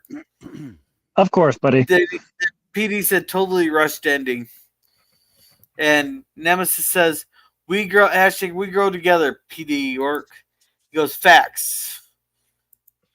I agree about the ending being rushed. Damn, chat jumped on me. I agree with about it being rushed, PD. I'm not really sure an oxygen volcano would react in such a way. I'm not sure either. This is the first time he was seeing something like that. Yeah, that was a bit iffy for sure. Yeah. And PD says, "Surprised it doesn't spark itself from being forced out so fast. However, I'm no Martian oxygen volcanoist." Also, the sky is still going to be very much red. Unless it's all a dream, in which case I need to see this again for the first time, LOL.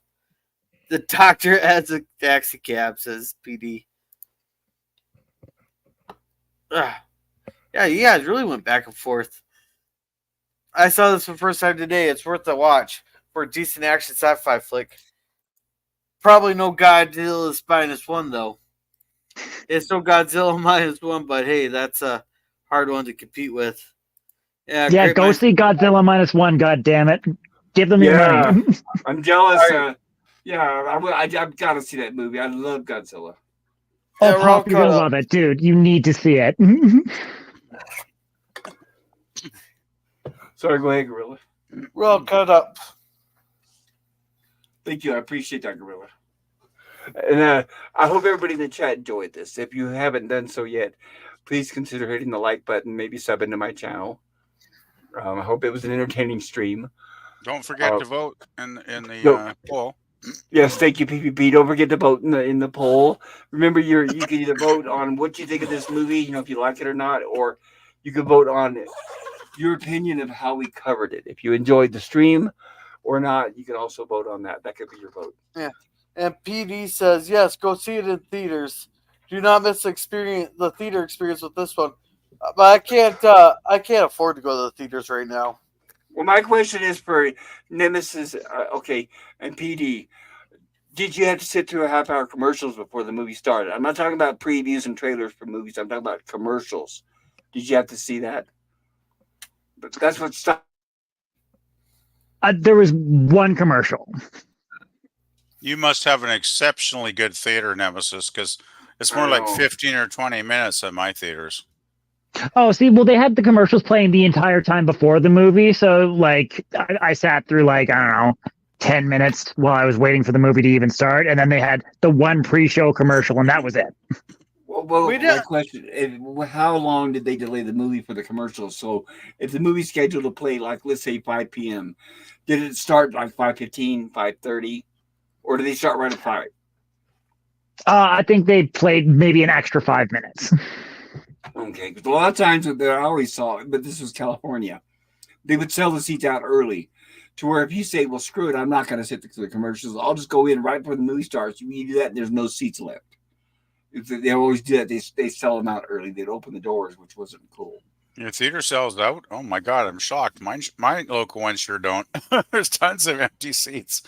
Ours, Well, then that's what I would And do. I would just regardless, say, like- I'll go in when the movie starts. Then I'll just wait out here in the lobby until the movie actually starts. Well, I just want to say, Pop, the last time I went to a movie, which is some time ago, I went in at the time. Well, I'll just say 5:00. For the sake of saying 5:00.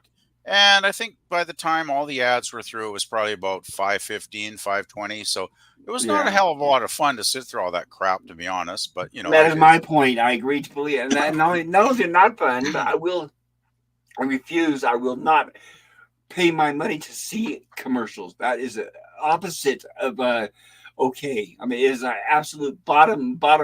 If I'm going to pay money, I'll do it for a prostitute. I'm not going to pay to watch commercials. Well, that might be more fun at Christmas, actually, Pop. Yes, like who's Well, I mean, pay to see advertisement? Are you kidding me? God. That's like paying someone to beat you, someone to abuse you. No, That gives an entire new meaning to Jingle Balls.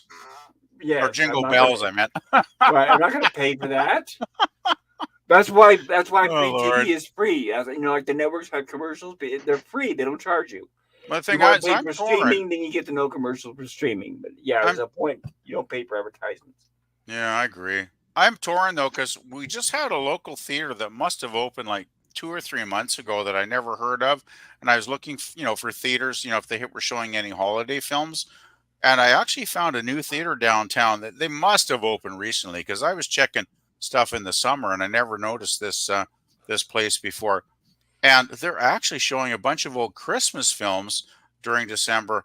Like they had a Christmas Vacation. Sadly, that one sold out.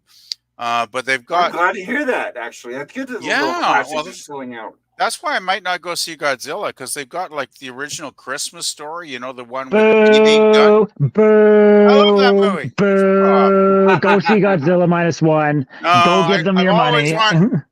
I've always wanted to see Christmas Story on a big screen, because I've loved it so many years on a tiny screen. And I'm thinking of going sometime, next week when I think the last showing is happening. But I'm still undecided. But I've never been a huge Godzilla fan anyway, to be honest, guys. That's too bad. Regardless, go see Godzilla. Give them your money. We all Toho deserves it. We all have our quirks and preferences, do we not? Right. I love Godzilla, and I'm looking forward to that new movie. I'd like to see it. Yeah, but right, if I had to choose between paying for a classic, even though I like them, or a classic Christmas movie like Christmas Vacation or A Christmas Story, I would still pick Godzilla, because Godzilla is the one bright spot. We haven't had a good movie in a long time. We're not going to have another one for a long time.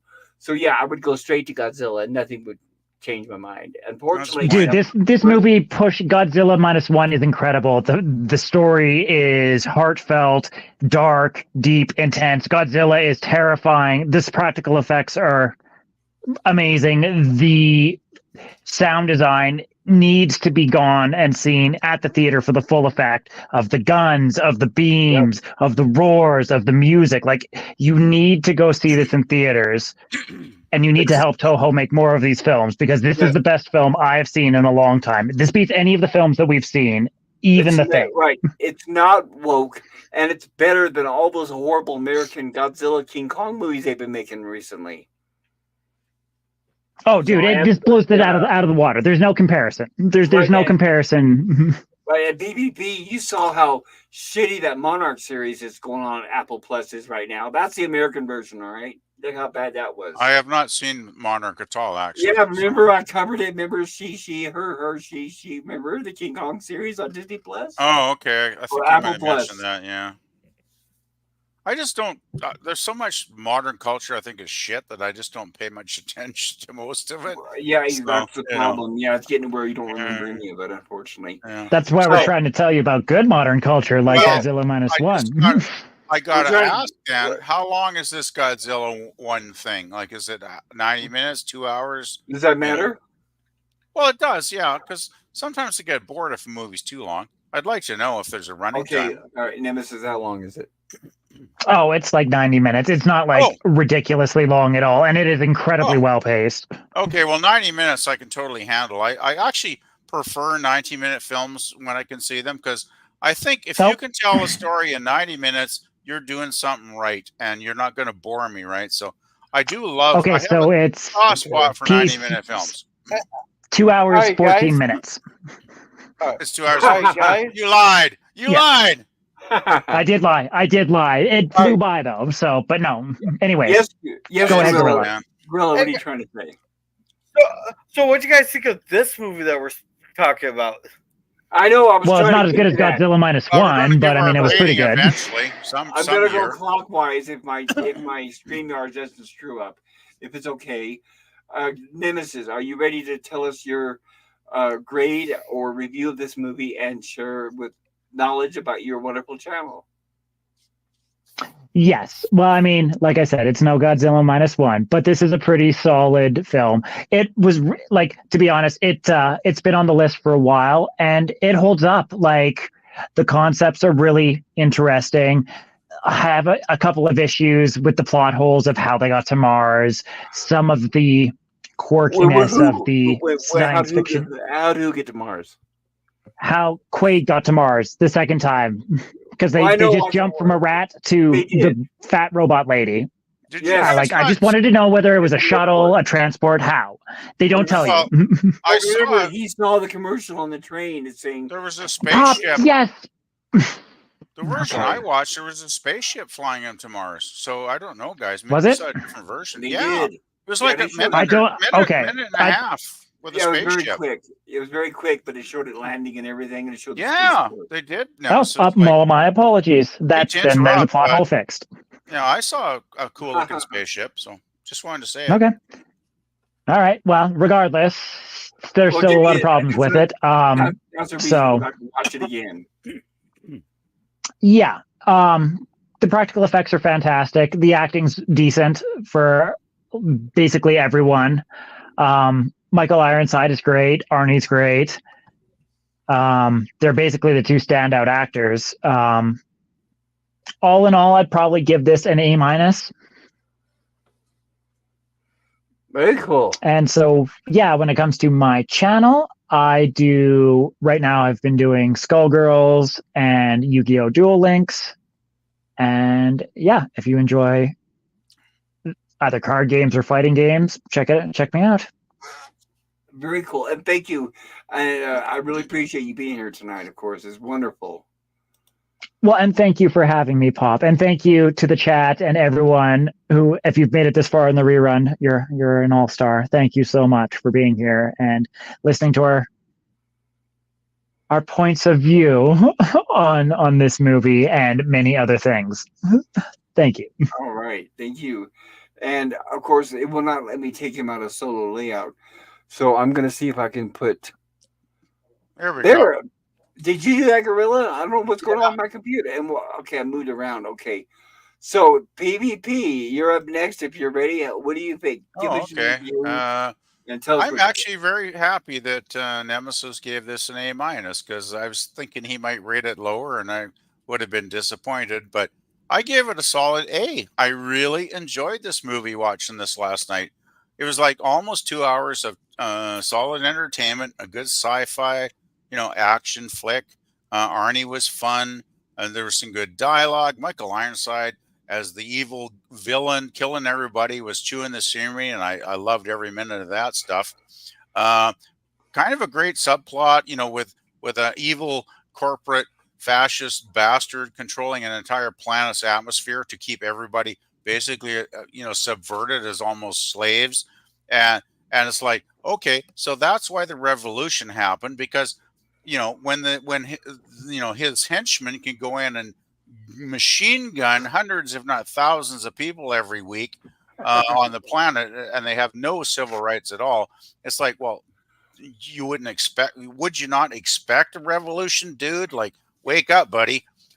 So great movie. Like I thought all the cast was pretty good. I mean, of course, Michael Ironside and Arnie were the standouts, but I thought Sharon Stone as the evil wife was pretty effective in the scenes she was in too, even though she wasn't in a whole hell of a lot. And of course, the hot girlfriend that Arnie had, she was good too. I liked her character. Yeah, just a really good, solid, fun sci-fi action flick. It's not like I'm going to wrap my head around it in a deep way and think about it for years as to the meaning of life or anything. It's like, it was just fun. But I do say I got to give the writers a lot of credit for creating a storyline where it's like, I don't know what's real. I mean, is this real? Is that real? Is this guy? Who is he? Is he this guy? Is he that guy? Is he a good guy? Is he an evil guy? I thought that was a lot of fun, and you guys kind of clarified that for me. So I'm thinking you were probably right that he was actually an evil bastard underneath all along, but the brain implants made him into a good guy. So he just finally decided at the end of the film, it's like, I want to be a good guy because wouldn't most people? I don't want to stay with my hot girlfriend, so the hell with it. I'm going to do what's right and be a good guy. So I love this film. It's great. I honestly remember watching it about halfway through when the fat lady in the airport had her head explode. 2 weeks. Huh? All she could say is 2 Oh, that was weeks. the line she was. Yeah. Oh, that's yes. He asked her, and she kept saying that line. Yeah, right. Okay, Bob. Sorry, I wasn't getting it at first. That's okay. There's so many lines in this movie that are quotable. It's great. So many good ones. But yeah, I must have caught this on a cable channel sometime in the early 90s, flicking through, with the remote control, and somehow I landed on this thing. And when I saw a fat lady basically explode, I was like, okay, I got to watch this. So I watched it, and it's like, wow, I loved it. It was great. But I had never seen the first 40 minutes or whatever, the first 40% of the film. And watching it, from the start and getting the context and all the evil, subplots going on, it was like way, way better, of course, as a movie. So yeah, I love this one. I gave it a solid A because I always, I've said this before. I tried to grade a little conservative because there are films I would put at the A+ level that are near and dear to my heart that I've seen over the decades. But yeah, this is a very good film, and I got to give it a solid A. It's really good. And Arnie's really, I think for his limited range, he's really good in this film. I think he's good performance overall. I agree. He fits, and he's watchable. So, and yes, I totally agree. Oh, thanks, so, Bob. you are your channel you'd like to share? Nothing added this week because I've been working, and thank God. Tomorrow is my last 8-hour shift at work for the rest of the year, and then I get my Christmas break on starting Thursday. So Nice. yeah. So yeah, I'll probably throw some music up over the holidays because I have like 12 days off, which is that's one of the great perks about working for a small company. Because I know most poor people, they might get a couple of days off during Christmas, and I'm so fortunate to have that long break. Which, to tell you the truth, guys, I really am looking forward to because I really kind of do need it to just I don't blame you. clear the old memory cells and have a bit of fun and chat with you guys whenever you're available. I know it's Christmas, and I know a lot of people are taking the week off, but we'll just see what happens, and it's all good. So yeah, I'll put some music up sometime in the next week for sure, guys. All right. Well, thank you so much for your review and being here, PvP. I really appreciate it. Always love it, Pop. You guys are always such fun to hang out with, and you pick such great movies that there's no way I wouldn't pass this up for anything, if I at all can make it. So yeah, very cool, man. I'm glad you enjoyed it. Thank you. And let's see if the thing's gonna let me switch you out. No, it's not. So okay, I'll just go ahead and give my review. We need Gorilla. I don't know if it's something Gorilla that there goes. Gorilla must be the master of not only chat but of switching. Yeah, but it will not let me do that. That's so weird. It's only done that the last couple streams, right? But yeah, obviously it's in the software, and it's been for the last, I'm guessing, about a week. Gorilla, if I may, what is your? Did we already ask you? No, your grade and your about your channel. I'm gonna give it A. I mean, granted, there's a lot of nitpicks. Like I could nitpick the glass, I could nitpick the construction scenes, I could nitpick a whole crap load of stuff. There's a few plot holes, Overall, it's a good movie, even though I'm still pissed with Arnold there. But hey, we got Captain Jellicoe, we got the Cotton here, so. And we got Hank from Breaking Bad. That's always a good thing. And Michael Ironside. Yeah, so I'm gonna give it an A. All right, and then you like to share about your channel. I'm hoping to do Justified tomorrow. It all depends if I got to get up to Cato here either tomorrow or Thursday though, but I'm not sure yet. It all depends on when my check comes in. Friday there'll be Walton the Heritage. Saturday, if I do it, we will be reviewing The Car That Ate Paris. Nice. Then I don't think I'll be streaming Sunday because I'll be at my sister's place and all that. Then I might do a stream on Monday since everybody's not streaming. Yeah, because I know the closer we get to Christmas, everyone will be busy. Well, Yeah, Monday would be a Christmas stream, actually. So, wow. Yeah. And I got a bunch of shorts up there. I just did one today as I was leaving work. And I'm not sure when I'll be able to get the next Keys to the Kingdom video out. That's I keep saying I was going to do it, but it's been kind of a busy week. So, yeah. That's great. Thank you, Gorilla. I appreciate that. And thank you for helping me with the chat tonight, too. Great job. I appreciate it.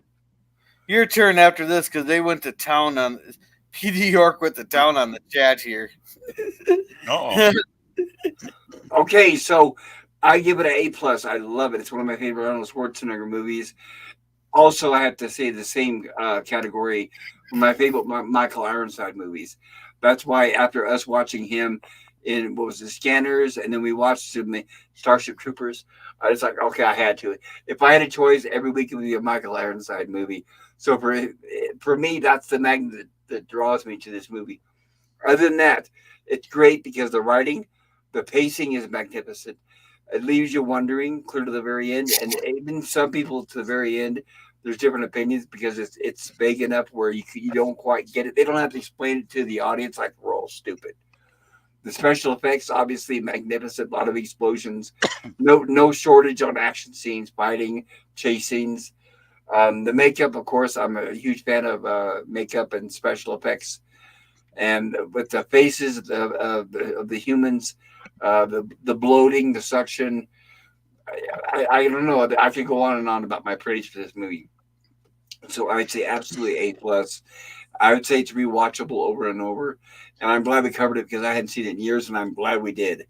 And I'm glad that for those of you that were newly exposed to it, I'm glad you enjoyed it. It's good. It makes me feel good to expose you and show you something new you had not seen before, because you're not going to find that anything new these days that's good. And the only way we can do that is by reaching back to these wonderful classics. So I'm extremely happy. And as far as my channel is concerned, tomorrow night, if everything works out, Gorilla and I will be covering the last 2 episodes of season 2 of Gilligan's Island to find out what's going on with the castaways. Then I'll be working on mini bios for the Gilligan's Island cast and the characters. We're going to do a little bit of a biography program on them before we are introduced into the 3rd season. Excuse me. We have the holiday season coming up. There'll be a little bit of a hiatus. So we won't be doing Lost in Space next Tuesday due to the Christmas holiday. I don't know yet about the science fiction horror stream on Tuesday. I'll put a questionnaire in the chat. We'll let people vote whether they want to go there or not, or whether, and be the stream, or if not, if they're going to be busy, then maybe I'll postpone it. And the same with next the next Gilligan's Island stream next week. We'll see what happens. Like I said, it's kind of tentative, so we'll see what happens. But anyways, I need to shut up. So wonderful time. I had a blast tonight, and especially it would not have been as fun without all of you being here. So thank you guys. And I'm so, like I said, so happy you guys enjoyed the movie. And I'm sorry I can't remove myself from solo layout. StreamYard is torturing me at this point. Darn StreamYard. Just click the two icon on the bottom. They're right There we underneath go. all our avatars. So looks I like think I tried that. It's the Okay, cropped everybody. layout. Oh, cropped layout. Interesting. Yeah, you got the solo layout, then you got cropped layout, then you got group layout, news layout, all those. I just clicked. man, that's a cropped. lot of layouts. Okay, cropped layout. Gotcha. So I guess we're having to. Yeah, I see it now. I guess we're having to change the way we've been doing things. But thank you, Gorilla, for pointing that out. And if you have not voted in the chat, I'm going to be ending the poll. Please vote before I do so, and I will share the results with everybody. Oh yeah, what's the poll? That would give everybody a chance to speak. Looks like an interesting range from what I'm seeing on YouTube here. I think it will be.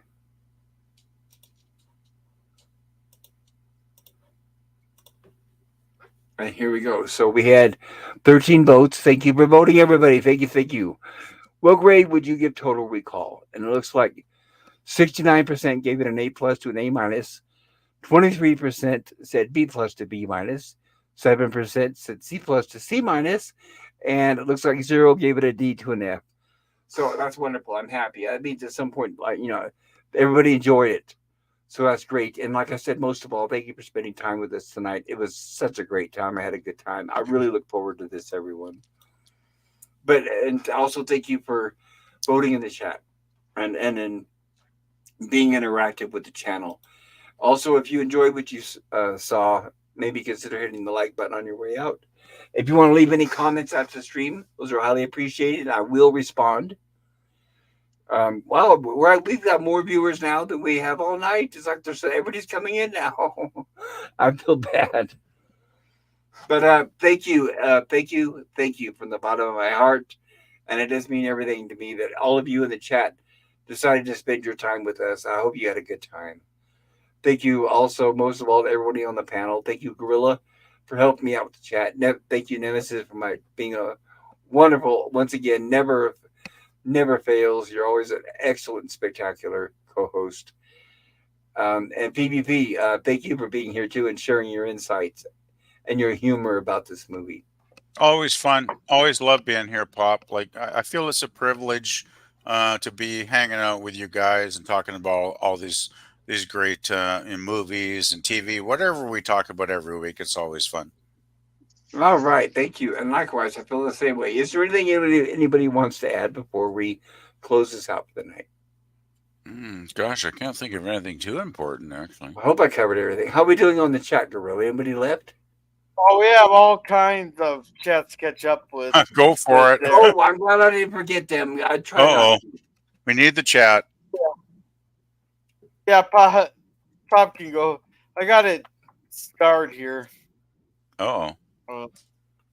Thank you. If someone wants to read them. Oh. All right, I'll read them. It says, Petey York says, already subbed. All right, thank you, Petey York, and welcome. I hope you enjoy what you see. I should have hopefully a lot of interesting things to share on this channel. And I say, agreed. Godzilla -1 needs to be seen in theaters for the full experience. And Petey York says, I was late. I got in right before start time. Better late than never, Petey York. I'm glad you enjoyed yourself. Petey York says, he's talking about the Godzilla film. Oh, okay. Well, even better. Yeah. Oh. Are you going to go back and see the beginning again? No. Would do that. No, he was able to get in. He didn't have to deal with any of the commercials that you were asking about. So exactly. That's the right thing to do, Petey York. Yeah, Petey York says, my theater at least does assigned seating. So did mine. Mine too. But it still doesn't get you right. away from 20 minutes of ads, unfortunately. Right, and that's better. Assigned seating, especially if I can reserve it from home before I even go down there. Yeah. You have to pick a seat number in a row, and that's what you go to. Yeah. Yeah, mine would be 3 or 4 rows back, right in the center. I want optimum. I was at the very back. Oh, sorry, Pop. I don't know. I'm really into the sound system, and the Optimus system is right in the middle. All the Front and speakers, center. you had like 8 speakers all pointed, and they're all designed and programmed to give you the optimum sound the closer you are to the center of the theater. If you're sitting in the back, for example, you're mostly hearing the rear sound of the movie. The one theater experience I'll never forget was in, like, what was it, when Empire Strikes Back came out in 1980 something? My cousin and I went to this ginormous theater in Vancouver, and of course we bought tickets, and of course the theater was totally packed. So the only seats we could get were in the very first row. Oh yeah, you know what it's like experiencing Empire Strikes Back with like 180-foot wide screen right in your face? It was like, oh my good Lord. I used to love that when I was a kid because it was very immersive.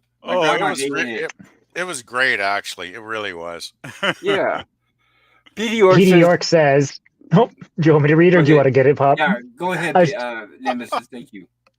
Well, for the Petey York says, check your early matinee times for the last slide. And this slide, he says, Godzilla -1 is worth moving time and space to go see. Like, it's incredible. Like, Petey York also says, yeah. Oh, dude, Pop, like, you as a Godzilla fan especially will love it. But, like, everyone, I think, needs to see this. One of the best films I've seen in a long time, especially in the theater experience. Petey York says, oh, dude, like, oh, yeah.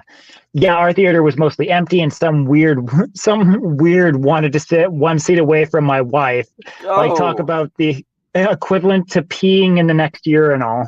Oh no! Some weirdo. Wait, you're married? Isn't that fun, Nemesis, when you get weirdos in the theater? Oh yeah. Well, it's like when you walk in the theater and there's nobody in there. You walk in the theater, there's nobody in there. You sit down and they come to sit right next to you. It's like, nah.